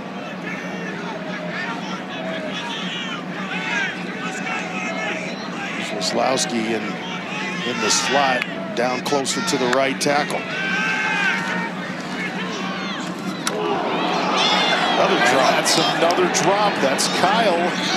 Jordan Stringer, the team's leading tackler, in coverage. The first team All Sun Belt selection, 7 and white. What a name, Stringer. It's perfect for a linebacker, and he just looks up. Logan Kyle for the 2nd play in a row. The big fella puts one on the turf. You wonder if Kyle caught him out of the corner of Kyle's eye. I think he did. Weslowski motions into the slot at the top of the formation. James Madison 50% on 3rd downs this season, but over in the opening half. Barnett ducking and finally sacked. I think he almost lost a football there a couple of times and was able to get back on it. Or guess who gets home? It's Donnie Smith, his 10th sack of the season, and that takes us to halftime. Barnett, clean pocket, and it just gets pushed, and he somehow drops the ball, almost drops it a 2nd time, which would have been a nightmare. A lot of white jerseys around the football, but able to secure it and get them to halftime with a 3-point lead. There's a lot of people who thought this would just be a James Madison coronation. It's not. Troy says not so fast. Kevin Booger. You're watching Dr. Pepper Championship Week. Welcome back to the Sun Belt Championship, all a part of Dr. Pepper Championship Week. James Madison clinging to a 3-point lead at halftime. Again, the stakes for James Madison if the Dukes win, and then the Duke Blue Devils win the ACC Championship. James Madison becomes a virtual lock for the 12-team college football playoff. And Shroff, Andre Ware, you look at the first half, James Madison literally has dropped the ball. Yeah, they have. I mean, too many drops by the receivers for Alonzo Barnett, 4 in that first half alone. So they've got to tighten that up so that they move the ball with some consistency. First half stats brought to you by Viore. Troy has not been able to run the ball at all. They've been sacked 4 times.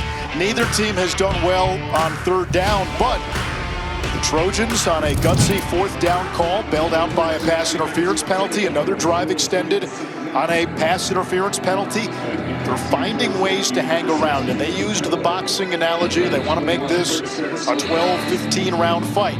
Make it a 4-quarter game, put the pressure on James Madison. They're halfway there. The Dukes will receive to begin this 3rd quarter. Yeah, to your point, Anish, you know, you look at it, 17-7, the game could have gotten out of hand, but Troy drove and scored and made it a game for the 2nd half. Let's check in with Paul Carcaterra. Well, gentlemen, just caught up with Bob Chesney, coach at JMU. He said he loves his run game with Wayne Knight. They were able to establish that in the first half. The drops are driving him crazy, though. 4 on the afternoon. He feels Alonzo Barnett needs more support from his wide receivers. The pressure defensively has been on point, and they're going to cover the perimeter one-on-one and really contest Troy. JMU is a fantastic 2nd half team, though. They're outscoring opponents 247-59. Wow. And in the last 2 weeks, it's 55-3. Barnett on the zone read rips off an 11-yard run for a 1st down. Justin Poe, the safety, finally brought him down. That's one of those just in case you forgot kind of plays. Hey, we're still here. We still have the capability to make you play 11 on 11. So if you want to, you know, commit everybody to stopping Wayne Knight, just remember Barnett is still back here in the backfield. He ran for 16 on the first play from scrimmage for James Madison.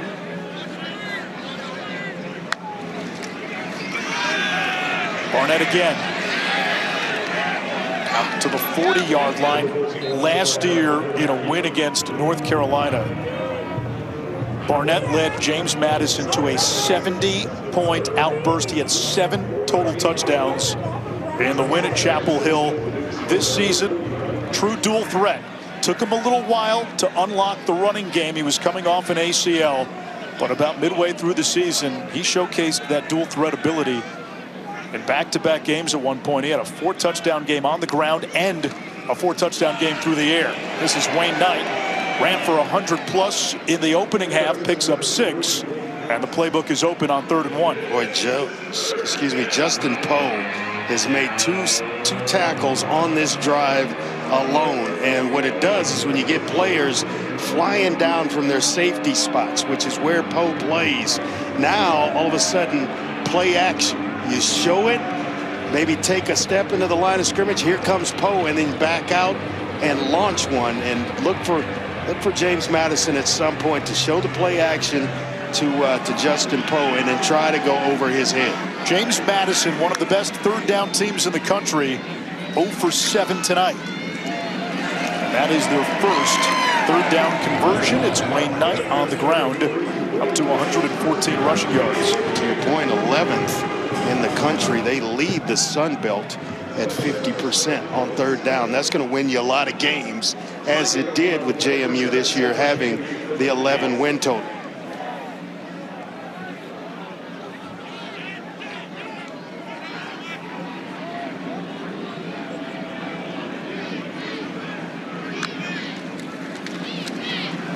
Wayne Knight.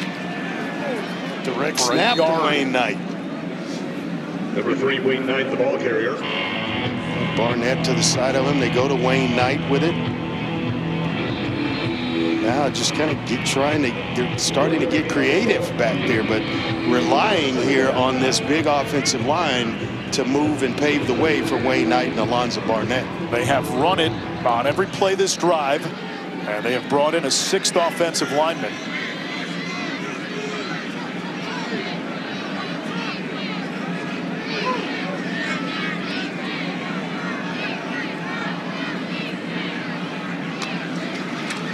Barnett will throw. Under duress. And sacked. All the way back at his own 44-yard line by Elijah Davis, the former South Carolina Gamecock. Anchor of this defense. He's long, he's athletic, a solid player opposite Williams and Donnie Smith on the other side. And Elijah Davis is able to get home for his 3rd sack of the season. What does Dante Wright, the D coordinator for Troy, dial up on 3rd and long? Certainly not going to let Barnett sit in the pocket. Got to bring some pressure, force it out of his hand pretty quickly here. He's got Donnie Smith, 22 and white, who leads the Sun Belt in sacks. Barnett is hit, and Troy gets home. Back-to-back sacks, and this Troy defense makes a big statement to begin this 3rd quarter. Jamel fills a knee.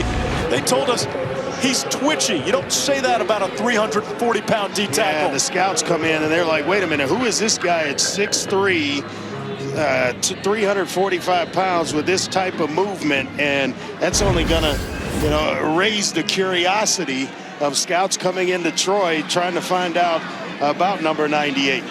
He goes about 19 miles per hour when they measure it on the GPS. Ray gets the kick away. Higgins makes the catch inside his own 30 and pretzeled down right there at the 30. A 34-yard punt. Troy's defense keeps giving this offense a chance. Jamel fills a knee. The big guy, he's got some dance moves. Like the dance moves.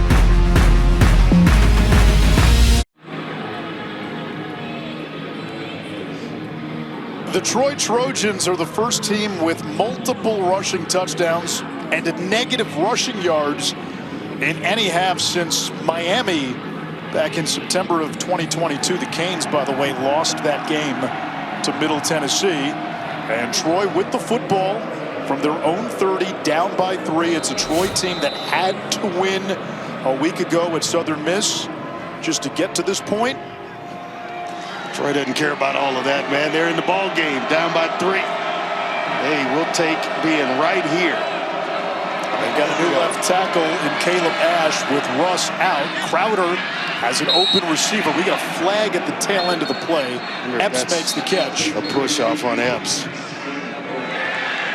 On Troy. Pass interference, offense number 18, 15-yard penalty, first down. A little push off by Epps to get himself open. Just caught up with Jared Parker, head coach of Troy. He told me he knew it would be hard to run the ball coming into tonight. It's going to be even harder because left tackle Eli Russ is done for the evening. He also said they have to run the ball enough just to keep JMU honest because he feels like the way to win this game is to hit shots on the perimeter defensively. He said they've been fighting, crawling, scratching. Said you take 3 plays away from that first half of JMU, he thought they played near perfect defensively outside those 3 spots. This is not where they want to be, though. First down and 25. And a new left tackle in there. There's a shot play. Crowder and Ra Thomas holds it in. He and Culp have been battling all evening. Thomas wins the matchup. 43 on the play. Just another explosive. Yeah, right over the head of Elijah Culp, who is pretty good coverage, just has a knack for grabbing, and even with the hands on Ra Thomas, he's able to come up with a big play, get Troy out of trouble. Through the hands of Ra Thomas, Eaglin in coverage that time. Thomas, 3 catches, 82 yards. Thomas wanted a holding call, going to reach for his jersey. He's saying that Eaglin grabbed a handful of jersey. But that got him out of harm's way. Big play by Thomas, and he got more than enough room to breathe right here. Now you want to cash it in. At the very least, this drive, you want to come away tied in this ball game. And from this area, they might have 4 downs to work with. Higgins, nowhere to go. And it's going to bring up 3rd and 10. The run game has not been there. Outside of one 13-yard run by Goose Crowder, Troy does not have a run of more than 3 yards. And Meadows has struggled running the football for Troy. They haven't been able to do it with Jordan Lovett. And it's because of what's going on up front. They are being dominated at the line of scrimmage, but pass protecting well enough to where Crowder's got enough time to push the ball down the field. 4-man rush. Crowder in trouble, trying to avoid his 5th sack. Throws downfield off the hands of his target, DJ Epps, 4th down. I thought maybe Crowder someone had a handful of face mask as he's trying to escape the pocket. And this is a touch throw that Epps absolutely should have caught. He's right in his hands. Hits his hands. Touch pass is not drilled. Gotta have that one.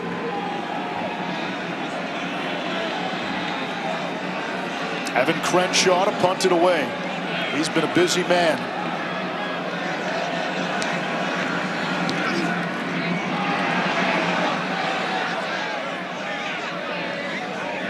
That will be downed at the 17-yard line. Only a 25-yard punt. James Madison gets it back. 3-point game in Harrisonburg. Playoff season, and we look at this week's college football rankings brought to you by AT&T. That's the playoff bracket based on the current rankings. Top 5 highest ranked conference champions all get in. The rankings then determine the rest of the at-large field. You get the sense the American champion, Tulane or North Texas, will have a shot. James Madison with a win, certainly in the conversation. And then what happens in the ACC championship? If Duke beats Virginia, that opens the door for 2 Group of 5 conference champions to get in. Duke is currently a 5-loss team. If Virginia gets in, They'll be the representative out of the ACC as a conference champion. Wayne Knight with a run of 8 yards on first down. He's had a big game. 12 carries, 124, including a 73-yard touchdown. He had the 73-yard touchdown right between, on the right side of the offensive line. Every big run since then has been out the door to the left on the outside edges, and they're losing leverage on that side. Got to do a little bit better job on that side if you're Troy. Cisvana, the safety, cheating up into the box. Knight, for the first down run, gets the edge, pulled down by Poe, the safety. Kark. Only 5'7" is Wayne Knight, but he told me he uses a low center of gravity to his advantage, and he's also jacked. When he got to JMU, he was only bench pressing 225 8 to 10 times. Now he's in the 20 range, 8% body fat. He's very serious about his diet, he told me, but his cheat food, and you can't blame him, honey buns. Oh, that's a good one. That's a really good one. Especially on a 30-degree night. Yeah, man. Hit that baby in the microwave for about 10 seconds.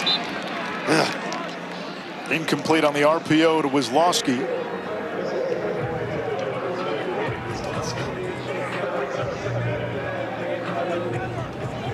This is where Troy defensively got to stiffen up.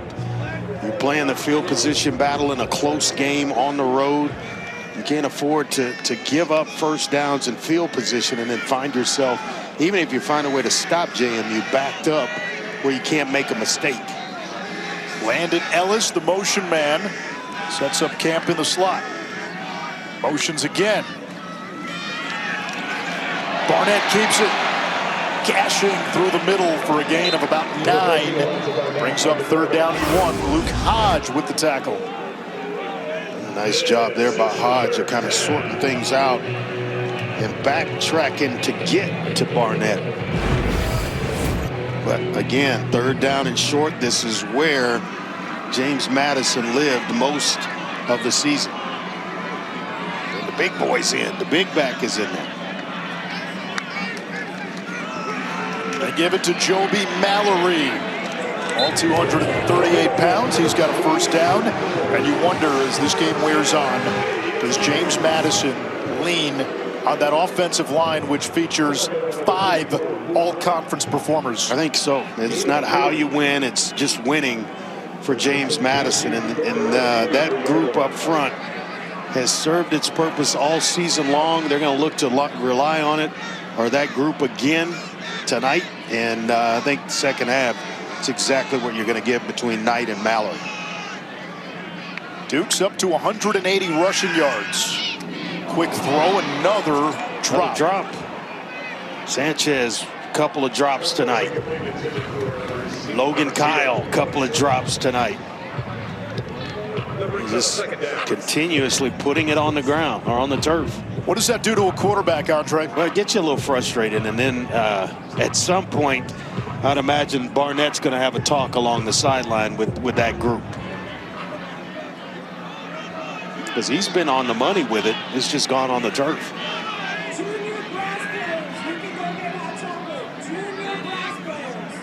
Five drops for James Madison. Wayne Knight runs into a roadblock. It's third down and 10, and give this Troy defense a lot of credit tonight. They have held James Madison in check, and they make big plays time after time. Right into Donnie Smith, who's kind of blew that baby up, and a couple of other Troy Trojans, Stringer in there to help him out. JMU, to your point, second half play selection. They've had 12 runs, only 2 passes thrown. Got to watch out for Donnie Smith. He's got a sack today, 10 to lead the Sun Belt on the season. Coming from the backside, he hits Barnett. It's picked off by Troy. Jaquez White with the INT, his third of the season. He didn't get a sack, but he impacted the passer, and Troy gets a massive takeaway. Yeah, we thought that Joseph Simmons, the left tackle for JMU, was going to have his hands full with Donnie Smith tonight. That's exactly what's happened. A quick twitch player off the edge is able to get there and get to the arm of Barnett. goes up into the air and is picked off. And Troy with some great field position in which to, at the very least, maybe tie this game up. Troy has converted 10 of its last 15 takeaways into points. He can add some weight, Anish. He's only 220 at 6'4". He gets somewhere around 250, and you're talking about a Sunday player. Yeah. He had 2 sacks last week against Southern Miss and helped force a turnover. Troy now can tie it with a field goal, can take the lead with a touchdown. Out of a heavy set. Fake flea flicker. They told us they would try that, but James Madison is all over it. They saw the Bears run that play against the Raiders. That was Swift. Swift faking it back to Caleb Williams, and then Swift went on a nice run. This is obviously it, but they did not get one of the players, Weathersby, to bite. He stayed at home, read things out right, and was right there waiting to make the tackle. On second down, here comes the blitz. Crowder lit up, incomplete, third down.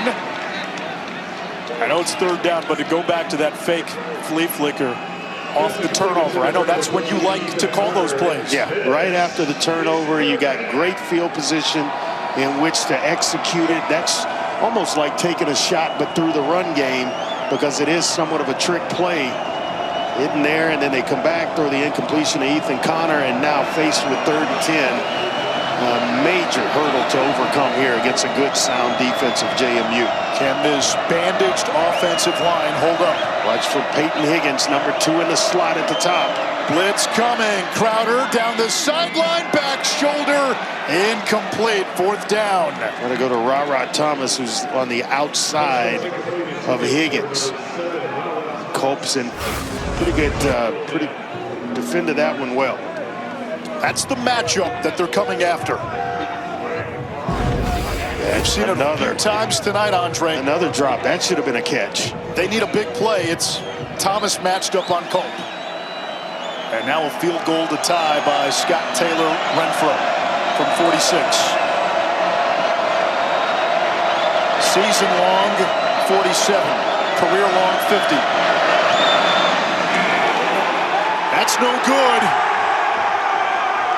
And the score remains 17-14. Troy gets the turnover.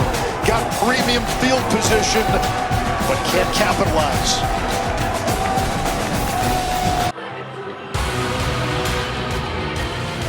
UFC 323 is tomorrow night in Vegas with a stacked card highlighted by 2 title fights with belts on the line. Watch out for the Machine, Merab Dvalishvili. In the bantamweight bout, the champ has a motor that will not stop. Prelims at 8 Eastern, the main card at 10 on pay-per-view. Buy it at ESPNplus.com/PPV. You got a nickname, the Machine. You're a bad dude. You got to be a bad dude. Bad intentions. Wayne Knight, he's run with bad intentions. Picks up 13, up to 143 yards rushing, closing in on a career high.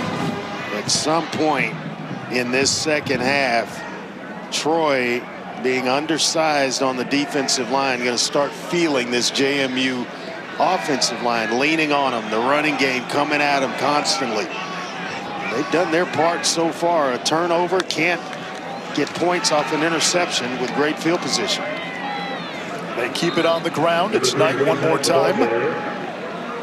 And the approach by JMU in the second half has been very run heavy. Yeah, I mean, what was it? I forget how many plays that were run earlier, but it was a big difference in how many running plays, and only 2 passes had been thrown to this point in the second half. Very run heavy. 14 runs, only 3 passes the second half for JMU.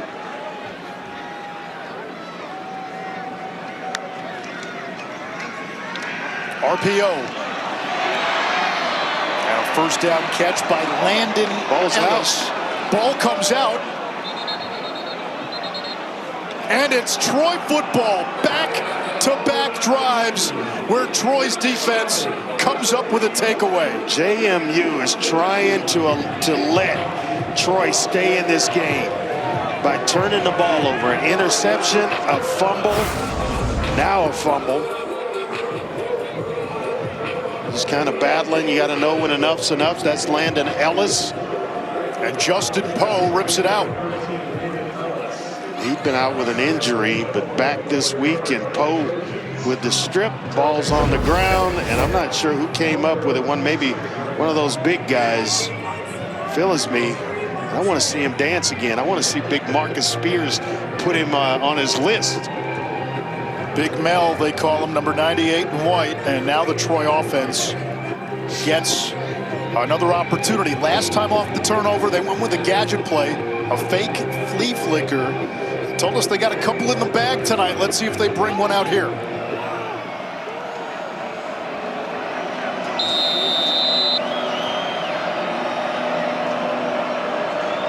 Goose Crowder, who missed 6 games with a broken collarbone. Chased from the backside and sacked. Sahir West. That is the 5th sack by this James Madison defense against a beat-up and bruised offensive line of Troy. What a player. 6'4", 270. Excellent get-off speed.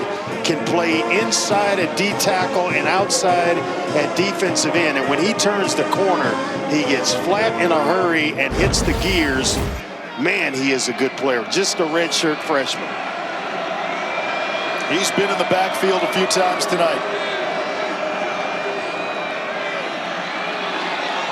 Crowder throws. Nice That is catch. hauled in by Epps across midfield. A dozen on the play. It sets up 3rd down. And that gives them some life in this possession because they get it back to 3rd and medium. What Goose Crowder's got to stop doing, he saw West getting ready to turn the corner. That, to me, for a quarterback, is an invite to throw the football away. Find a receiver quickly, they get it out of your hands and down the field past the line of scrimmage. But you cannot continue to take sacks like this and expect to get your team back in the game. Press coverage up top with Thomas and Cope. That's been the go-to matchup on these 3rd downs for Troy. Dude, dial up the blitz. Crowder is hit, and it's incomplete down the sideline. In coverage, the safety Tyler Brown, and Crowder, who has taken a beating today, is down again with an ankle. Officials timeout. Injured player of the offense. It's his right ankle. He has been hit 10 times tonight. A young man who we told you missed time this season with a broken collarbone last year, had a couple of concussions early on in the year, which sidelined him the rest of the way. And it's Spinagati who they bring on the blitz. He times blitz as well. Stepped in for Gannon Weathersby when he got hurt. He's been down with an ankle, but Spinagati has played some really good football in his absence.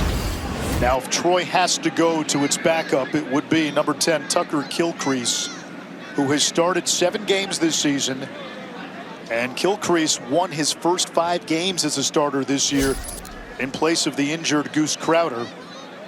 But Kilcrease got banged up late in the year against Old Dominion. But he's had some big games, 415 yards, 5 touchdowns against Texas State. Ran for 100+ against South Alabama. He may get thrown right in the fire with this 4th and 5 past midfield. I wouldn't be surprised if Coach Parker goes for it here.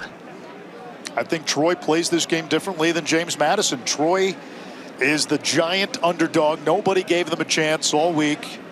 James Madison came in as a heavy favorite. The Dukes are playing for a potential shot at the college football playoff, trying to get a Sun Belt championship. Obviously, they've got a coach who's headed to UCLA. But if you're Troy, you're kind of at that juncture of the game you wanted to be at, Andre. Right.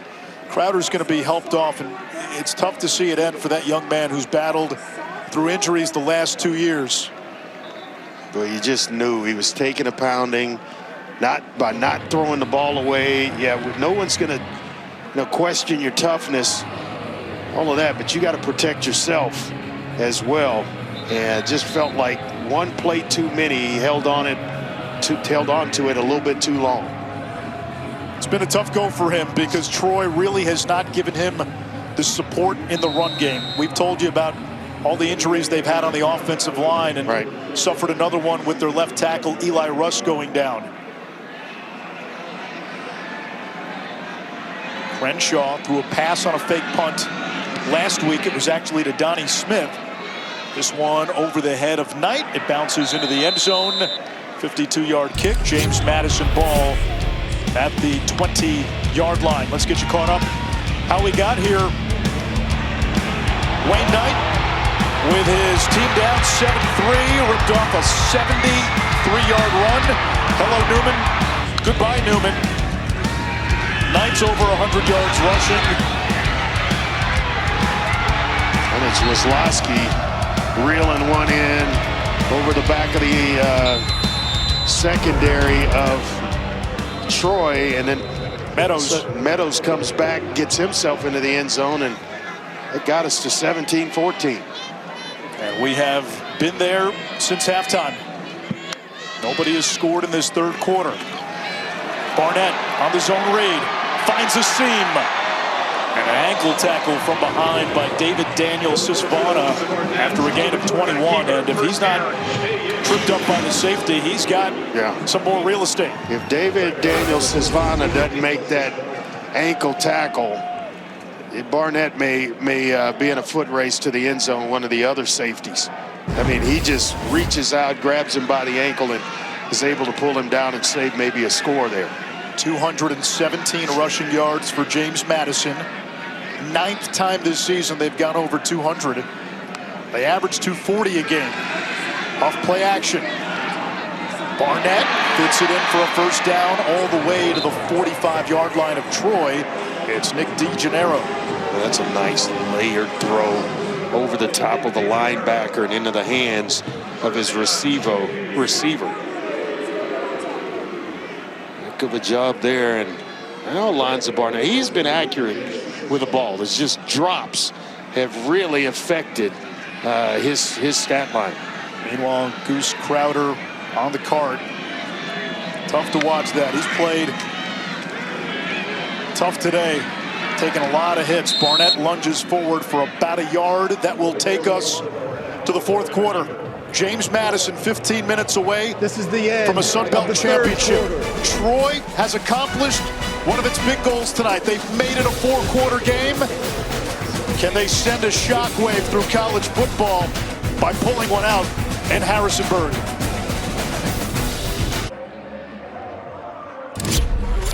Back at JMU with head coach Bob Chesney. Coach, what more do you want from your offense? I want to score right now. I want to hold on to football and score. We're dropping some balls. We end up in a situation where we turn the ball over as well.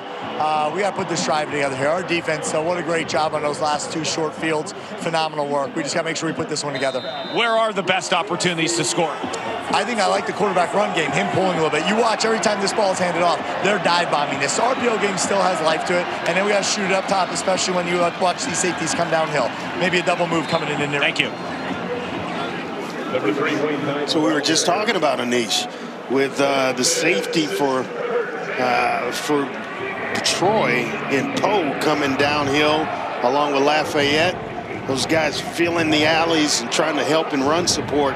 And when you feel a little bit too quickly, all of a sudden Alonzo Barnett reshuffles, sets his feet, and you've got a receiver running loose in the secondary. This is a 3rd and 8. This is where Donnie Smith, 22 and white, tends to eat. Quarterback draw. And Barnett out to about the 40. That play call leads you to believe James Madison might be going for it on 4th down. No doubt about it. 4th and 4. A minute gone by in this 4th quarter. And the offense, Anish, to your point, staying right there on the field with man-to-man coverage.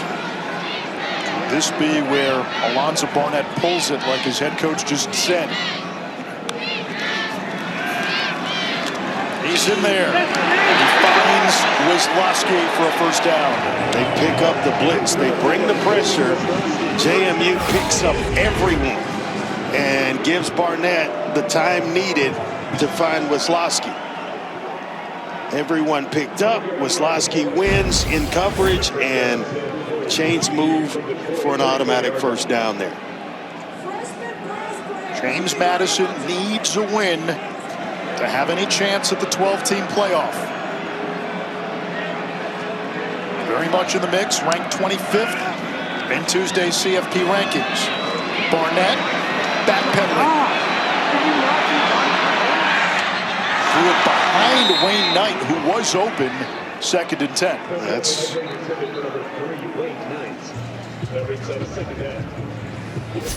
over on ABC, Tulane leading North Texas 24-7 in the American Conference Championship.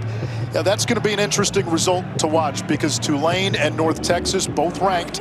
Tulane higher, North Texas at 24. If Tulane were to win, North Texas could drop out of the top 25, and all of a sudden that win value drops for Tulane. Could that create a 50-50 deal with James Madison and Tulane? I'm not so sure given the way James Madison has played today, because eye test is a part of it. It's 3rd down and 8 here. Had James Madison won this game 55-10, maybe there's an argument there. This is a close game. It's a 4-quarter game. I think James Madison's, their logical scenario is what we outlined earlier. Win, and then you got to hope Duke beats Virginia. And if Troy wins and Duke wins, I'm told that could create chaos in the selection committee proceedings this weekend. But he's yelling because he can't see. It's 3rd down and 9. Troy rushing 3, incomplete, 4th down. You're looking at a long field goal here. And that's Wisłowski, who's usually a sure-handed receiver, and they have made him the focal point of the game plan tonight. Felt like, or with Dean Kennedy telling us that he was a guy that this game really fit, should be a big game for him. It hadn't been without trying that the offensive coordinator that you see there trying to get the ball in his hands. Has a touchdown catch and a couple of 3rd down receptions, but man, a couple have gotten away from him. Andre, what do you make of this offense back out there? Your kicker Suarez, well, and just 2 for 6 from 44 plus this year. That and the defense is playing some outstanding football. I think you go ahead and take the chance here. They will. Barnett stands in the pocket. That's going to be short. It's a catch, but it's a turnover on downs. And Troy's defense, the calling card all season has been what they do in the red zone. That wasn't quite the red zone, but they hold again. They have held James Madison off the board in the 2nd half, and the Trojans might spring a Trojan horse on James Madison.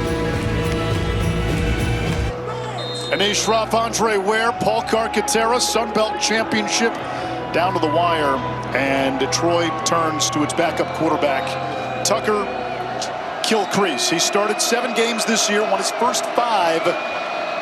When Goose Crowder was out on 1st down, hands it off to Lovett, who rumbles ahead to the 33. It's a gain of 8. It's the longest run by any Troy non-quarterback today. I want to go back to that at some point. He struggles so mightily in running the football. He'll take a little pressure off Tucker Gilcrease. Gilcrease had a big game against Texas State this year, 415 through the air, 5 touchdowns. He can run as well, but he got banged up late in the year against Old Dominion. He runs here, and he got a yard, maybe 2. It brings up 3rd down. Remember, Sean Reagan told us that they had a pass for Kilcrease, for Kilcrease coming into this game, that we would see him. We just didn't know we'd see him at this stage under this circumstance with Goose Crowder out of the game. He's more than capable of producing for this offense. We mentioned it, 5-2 and 7 starts this year. They have total control, total confidence in him getting the job done. We have not seen Emmanuel Bush in the middle of that James Madison defense all night. Do you go up the middle? Higgins, their 3rd down guy in motion. They run it straight up the middle. And Meadows has it up for a first down. Bush was the guy, 0 in purple. He's not in the game. He hasn't been out there all night. He was the guy that concerned Detroit. Yeah, a guy that could really command a double team. The transfer from Marshall, preseason second team, all Sun Belt. He's experienced, and they miss that experience right about now. But there have been some that have subbed in for him. Taddeo has played well tonight. Still in the game, number 33, right over the center. Flag down. False start. Offense, number 74. 5-yard penalty. First down. Well, 74 has got Zaire West to his side, and you're trying to get an early start because of the quickness of West off the football. That'll make any tackle in college football jump. He has a huge future just being a redshirt freshman. Going to add some weight to that frame. He's quick as a cat, turns the corner, has got a bevy of pass rush moves. 1st and 15, Kilcrease in for the injured Crowder at quarterback. He keeps speed option. Now the pitch. And that goes for no gain. Elijah Culp taking down Trey Taylor. It's 2nd and 15. That's about the 3rd time that Culp has made a tackle in the open field. Nice job of pressing by Kilcrease to get the defender to commit. But then it's guys like Culp who's filling in the alley and making tackles right at the ball carrier when he arrives. That's a heck of a job by that young man. Team high 9 tackles tonight for the corner, Culp. Pressure again. Kilcrease able to get rid of it. A flag comes in from the secondary. Meadows hung on.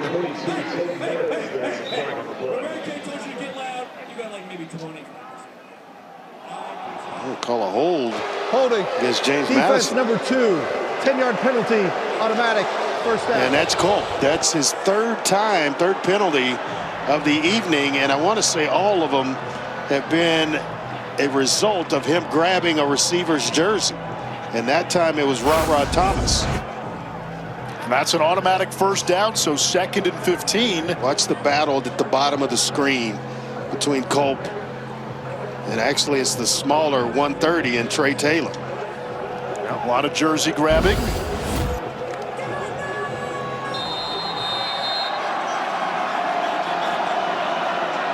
Less than 9 minutes to go in the 4th. Troy seeking its 3rd Sun Belt title in 4 years. Lovett goes wide. Kilcrease, quarterback draw. Picks up a couple. 2nd and 8. And the formula for Troy tonight, they were hoping to have one of these long, time-consuming drives. Shorten the game. We heard that a lot. Hit the explosives. Their defense has kept them in all night, certainly in the second half. Denise, this is right where Gerard Parker wants to be. Jared Parker, I'm sorry. This is exactly where he wants to be in terms of the ball in his hands, clock ticking down, 4th quarter with a chance to win. And getting to this position hadn't been easy, but here they are. Kilcrease again. Guess who? Zaire West. It's going to bring up 3rd down and long, and how much do they trust Kilcrease to throw it downfield?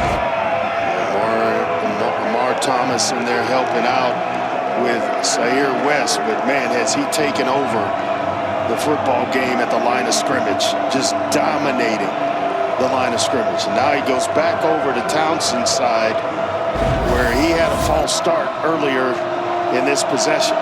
West has 4 TFLs. The Dukes, 11 tackles for a loss.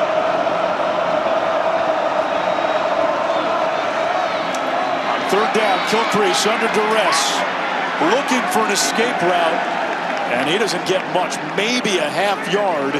It brings up 4th down. The punt team trots on as we come up on 7 minutes to play. So Troy will need another stop from this defense. You just wonder how many How many stops does Troy's defense have left in it? Just kind of feels like a big play percolating. And you just don't want it to be now if you're a Troy Trojan fan. Crenshaw's 10th punt of the night. Wayne Knight watches this bounce. It takes a Troy roll, and it's downed at the 17-yard line, a 40-yard kick. Neither team has scored in this second half. James Madison with the ball and the lead.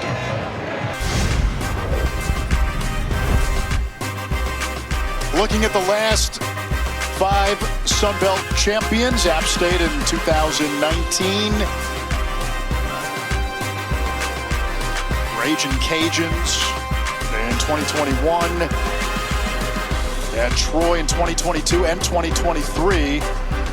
And then last year, it was the Marshall Thundering Herd, and then Charles Huff, their head coach, left to take the Southern Miss job. Almost got Southern Miss. Almost got him right back in here. Into the Sun Belt Championship, but Troy went on the road and won in Hattiesburg last week. So Troy is here. They have given James Madison their all. But the Dukes have the ball and a 3-point lead. Fake toss. Barnett looking for room. Got a nice block upfield, and he gets out to the 24-yard line. The safety, David Daniel Sisvana, with the tackle, and you hate to see that. Goose Crowder, Troy's quarterback, already missed time with a broken collarbone this year. This was his 4th game back. Yeah, they have another game. I mean, they're bowl eligible. They're at 8-4. They're going bowling, and regardless of what happens in this game, and so you would hope that he'd be available for their bowl game, but it looks like it may be in doubt. He played his heart out tonight. There's Wayne Knight trying to bounce it to the outside. He's got a first down all the way across the 30. 7 more for Knight, up to 153, a new career high. Nice run there, kind of making a guy miss player of the offense in the open field, and they've got Carter Sweezy is down right about now, their left guard. He started every game this season, and they hope that he can get himself back, get back in this game. He plays really hard. They love him. They love to pull it. So when they run counters and just sweeps and things of that sort, they love getting him in space on corners. 3rd team all-conference lineman remains down. We'll step aside.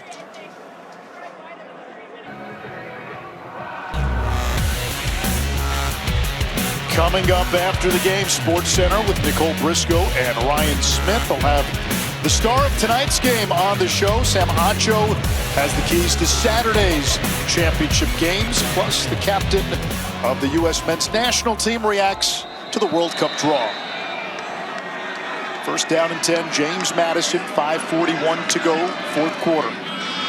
Wayne Knight gets the call, scavenging for yards. And he's out to the 34-yard line, a gain of 3 on the play, 2nd and 7. They're showing some experience, got in a crowded area, Anish, and both hands on the football as he's driving forward, trying to pick up extra yards, making sure that thing doesn't get ripped out or snatched out and give Troy any added advantage of trying to come up with a fumble recovery and a quick score. James Madison taking its time. Right back tonight. Slips away.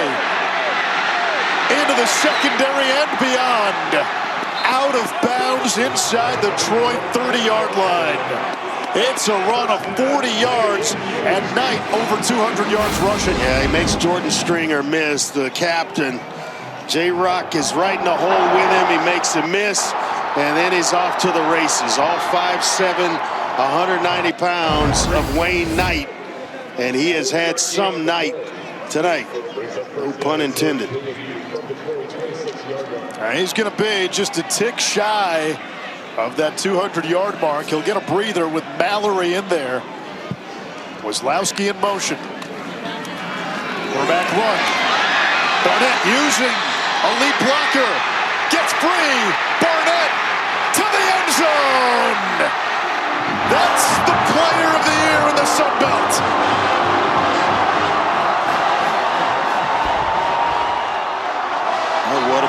to sequence the last 2 plays for JMU. Wayne Knight with a big run to get it started, and then his quarterback, Alonzo Barnett, making guys miss, breaking tackles, another missed tackle by Stringer, and that results in a big play by Barnett, and as he gets loose on the back end, and nobody could get him on the ground, not even Levine. After the play was over, unsportsmanlike conduct, offense number 28. The 15-yard penalty will be enforced on the kickoff. This is number 28's first unsportsmanlike conduct foul of the game. So the penalty is on Mallory, and the look by Bob Chesney says it all. This is going to give Troy some pretty good field position on the kickoff.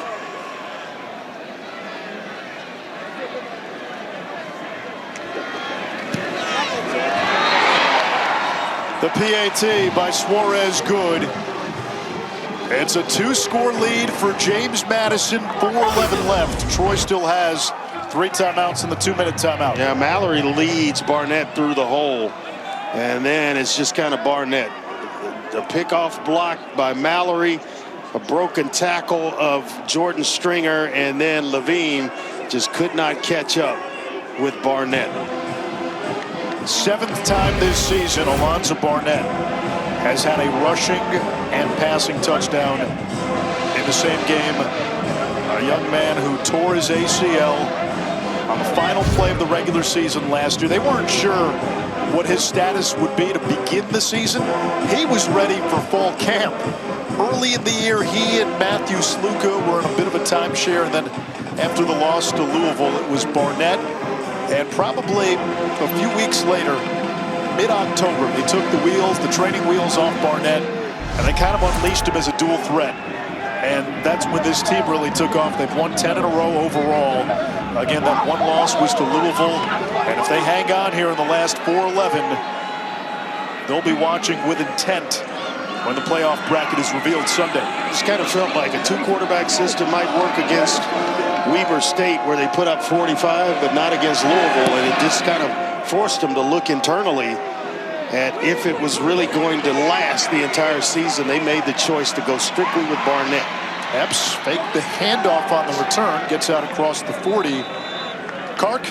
December 5th, 2024. 1 year ago to the day, Alonzo Barnett had ACL and patella graft surgery.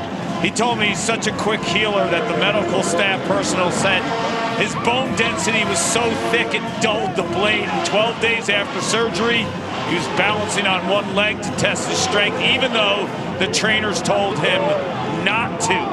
He was so stubborn, he said, in his stubborn mind, and no other thoughts other than getting back to full strength. And to be in a moment like this after that major surgery and missing time, incredible.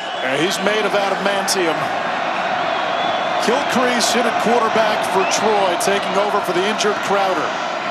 He's got to throw it downfield. It's too high for Epps. And what Troy has to do is a tall order. They're down by 10, and they're facing a James Madison team that has given up in the last 10 games 16 total fourth-quarter points. Yeah, if you thought you were going to kind of ease Tucker Kilcrease into this game, you're not going to be able to with that score. Got to take the training wheels off now and allow him to try to bring this team back by any means necessary, and that's going to be through the air, because JMU's not going to give up anything on the ground. He's under pressure. He goes down. Guess who? Sack number 6 by James Madison. It's the 2 ends, West and Thomas. Not sure who got there first. They may share that sack, but Zaire West is there along with Amar Thomas. And boy, when West turns the corner, good things happen defensively for JMU. 4-man rush. Kilcrease incomplete for Epps. Covered by Eaglin. All 5 DBs for James Madison. All conference selections. It's 4th down and 19. You're trying to pick up about half of it there to give yourself a chance on 4th down. having to go for it. You don't know if you're going to get the ball back with 3:26 left. Keep an eye on 15. He knows that they gotta throw the football. He's at the top of the screen.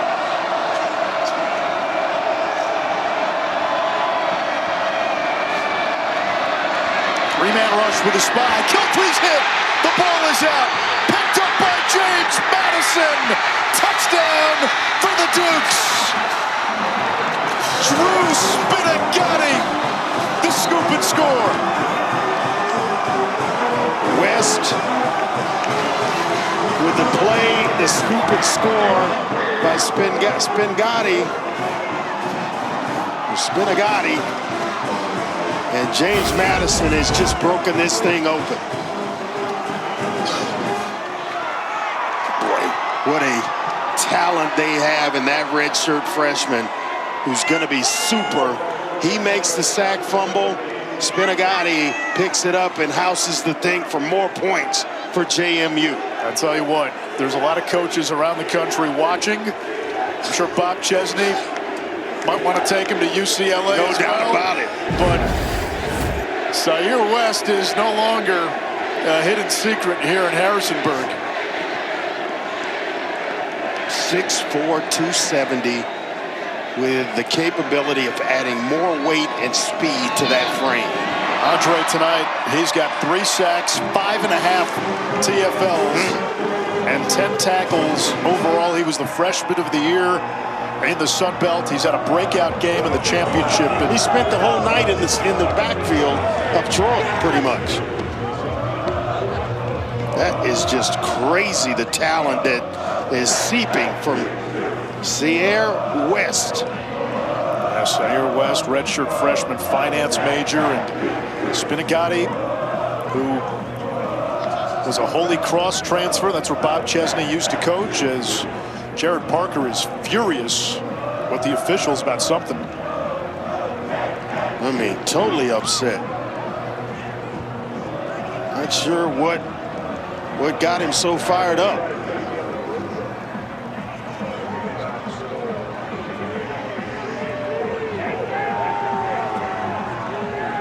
And he's still letting him have it. Now, he was pointing at the ground. It makes you wonder, did he think that Kilcrease was down?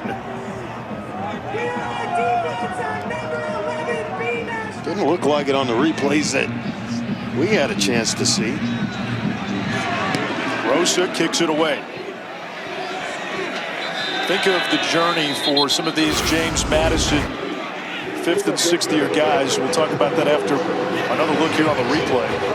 Just continuously turning that corner low. There is no way that Kilcrease was down. That ball's clearly out, and the scoop and score was called just right. And maybe he thought Spinagatti at one point was down, but either way, and James Madison with a couple of scores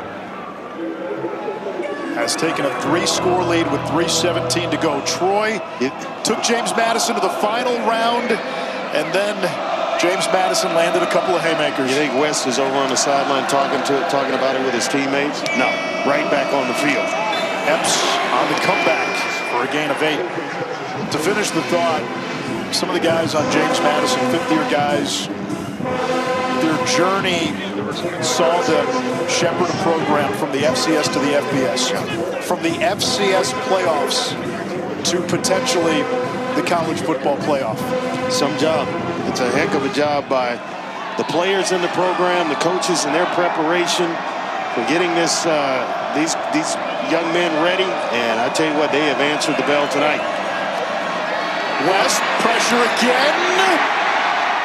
He's in the backfield once more. I don't know if he gets credit for that one. Xavier Holmes gets credited for that sack, but West came off the edge, almost unblocked. I think West just swung and missed. He had a beeline on Kilcrest and just maybe missed it. You get Holmes coming from one side, and he clearly had the better shot at Kilcrest and missed, and then Holmes just cleaned things up. We have come to the 2-minute timeout. The 2-minute timeout.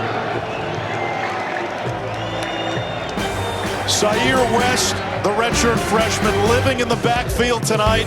8 sacks for James Madison, on the verge of a Sun Belt title.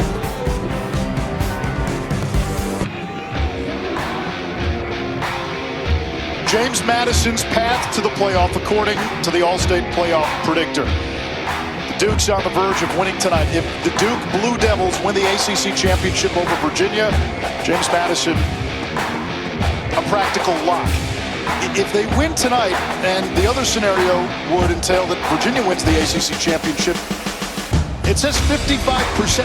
I'm not so sure the odds are going to be in James Madison's favor, because at that point, you're going up against the American Conference champion, both currently ranked, North Texas and Tulane. That game over on ABC. Tulane was winning at the half. Tulane is ranked 20th, North Texas 24th. Could it happen? Sure. 55 again. I don't know what the math is, Andre. That number seems high on the surface.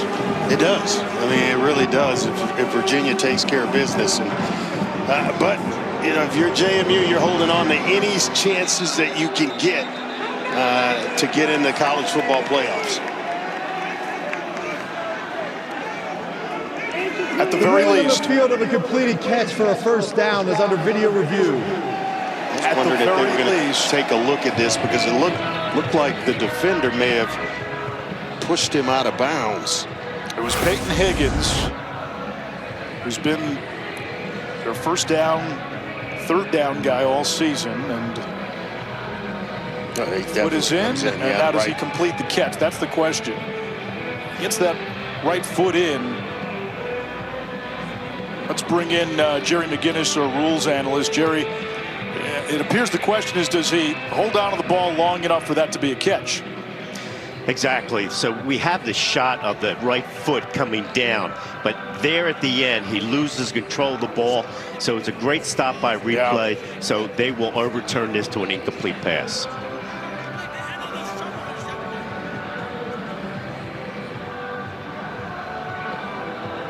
Yeah, if that's in the field of play, that's a catch, but because he goes out of bounds, it's no control. Catch. Yeah.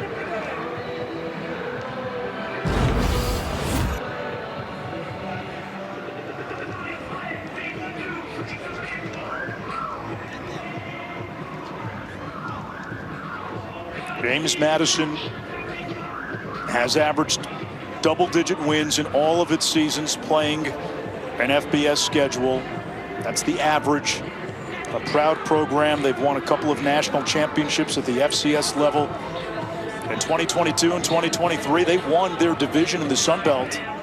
But because they were in that process of reclassifying from FCS to FBS, they were ineligible for this game. And this year, from start to finish, not only have they been the best team in the Sun Belt, they have been arguably the best, or one of the best in the group of 5. The ruling on the field is an incomplete pass. The receiver did not establish firm control. It'll be 4th down at the 27-yard line. So 4th down for Troy. And overturn, yeah. Overturn. And you know, one last thought. You think of what Bob Chesney inherited last year. James Madison team that lost 13 players to Kurt Signetti, the old coach, and Indiana. And those 13 players helped Indiana get to the college football playoff. They still had a pretty good season last year, and Alonzo Barnett comes back far healthier than expected, player of the year. And there'll be some nerves on Sunday. If Duke beats Virginia Saturday night, those nerves go down quite a bit. Way down. 4th down. Kilcrease looking for Higgins, incomplete. And James Madison takes over. And Higgins caught a shoulder by Barksdale. And man, just jolted him. Officials timeout for an injured player.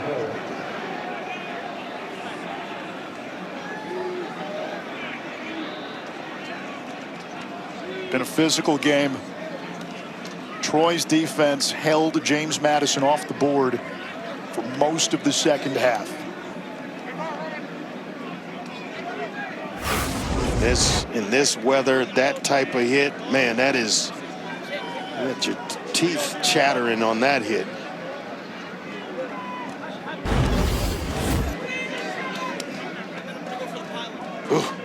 feel that way up here. Now that's one where it didn't look like targeting because it was below the shoulders, below the neck area, but we've seen unnecessary roughness called on that before, but no call.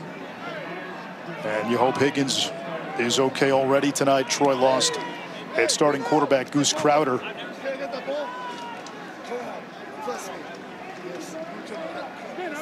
Eli Russ, their starting left tackle, also went down.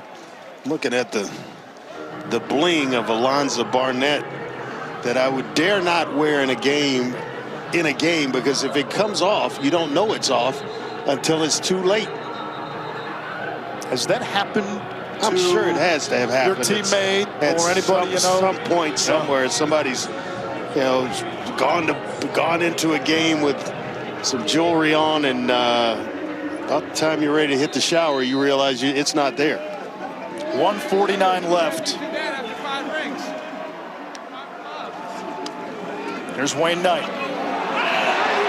Snakes around the edge. Now this game is over. But you do wonder if James Madison is looking for some style points here. Well, they're not going to stop running plays, and it's up to Troy to keep them out of the end zone. And so they're obliging by running the football. You got to stop them, get a handle on Wayne Knight, which you haven't been able to do all night long. And I think he's over 200 yards at 212. 2-1-2 on the ground, and now victory formation for James Madison. Troy's got 3 timeouts. Doesn't look like they'll stop the clock. And James Madison will win its first Sun Belt title. They put the ribbon and wrapping paper on a 12-1 season with potentially impressive a few more presents to open after Sunday. At the very least, they're going to have one game, which is a bowl game. You get in the playoff, then there's a possibility to kind of keep playing for a while.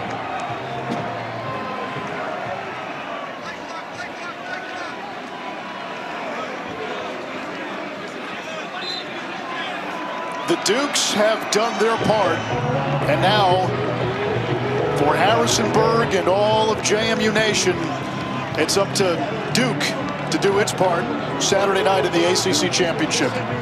In that scenario, if the Blue Devils beat the Virginia Cavaliers in the ACC title game, James Madison is a virtual lock for the college football playoff. Just an amazing run from FCS to FBS over the last few years. And the Dukes are kings of the Sun Belt. Final score 31-14. James Madison's D pitches a second half shutout.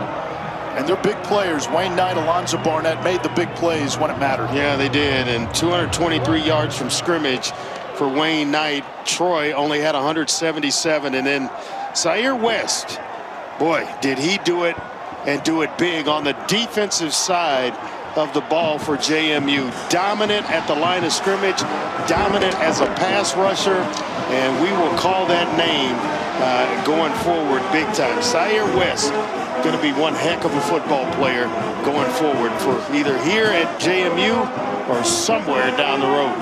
James Madison, your Sun Belt champion in 2025.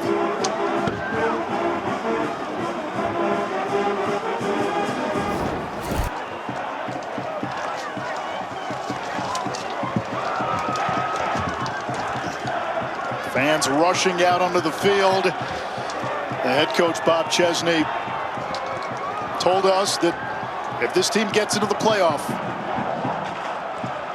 he'll wait on UCLA and he'll coach the team through the college football playoff. Down to Kark in that sea of purple. I've got Wayne Knight. He ran and he ran and he ran. Unbelievable performance. What was the difference with the offense down the stretch in that second half? Yeah, man, we knew we just wanted it more. We went there, we went in the inside, we made our adjustments, and we knew that we had to execute to win this game. And it came down to offensive linemen, man. Those boys up front, they do everything they do. They're the reason why I am who I am. So appreciate those boys up front. 212 yards. That's a career high for you, Wayne. When you get the ball, what goes through your mind? I got to make a play for my team, man. You know, big-time players make big-time plays in big-time games. So, you know, we just need to execute, and we need to make that splash play. And I know I was probably going to have to be the one to do that, so I just made the play. This is a crazy scene. They love you here, Wayne. Why does JMU deserve to be in the college football playoff? It's the greatest place in the world to play football. We talk about it every day, and, you know, we come out on this field and we show it day in and day out. You know, on the field, off the field. We do the right things, and we just have the right coach and the right people here just to do everything right. Unbelievable performance. Enjoy this one. Thank you. You deserve a honey bun. I know that's your cheat food. Appreciate it. Thank you. He deserves more than one. Couple of honey buns. And James Madison has put itself in the conversation on Selection Sunday. The committee will meet. They will debate. Should Virginia win the ACC? James Madison will still be in the discussion. If Duke wins the ACC Saturday night, you just watched a playoff team in Harrisonburg on Friday night. For Andre Ware and Paul Carcaterra, I'm Anae Schroff. SportsCenter next.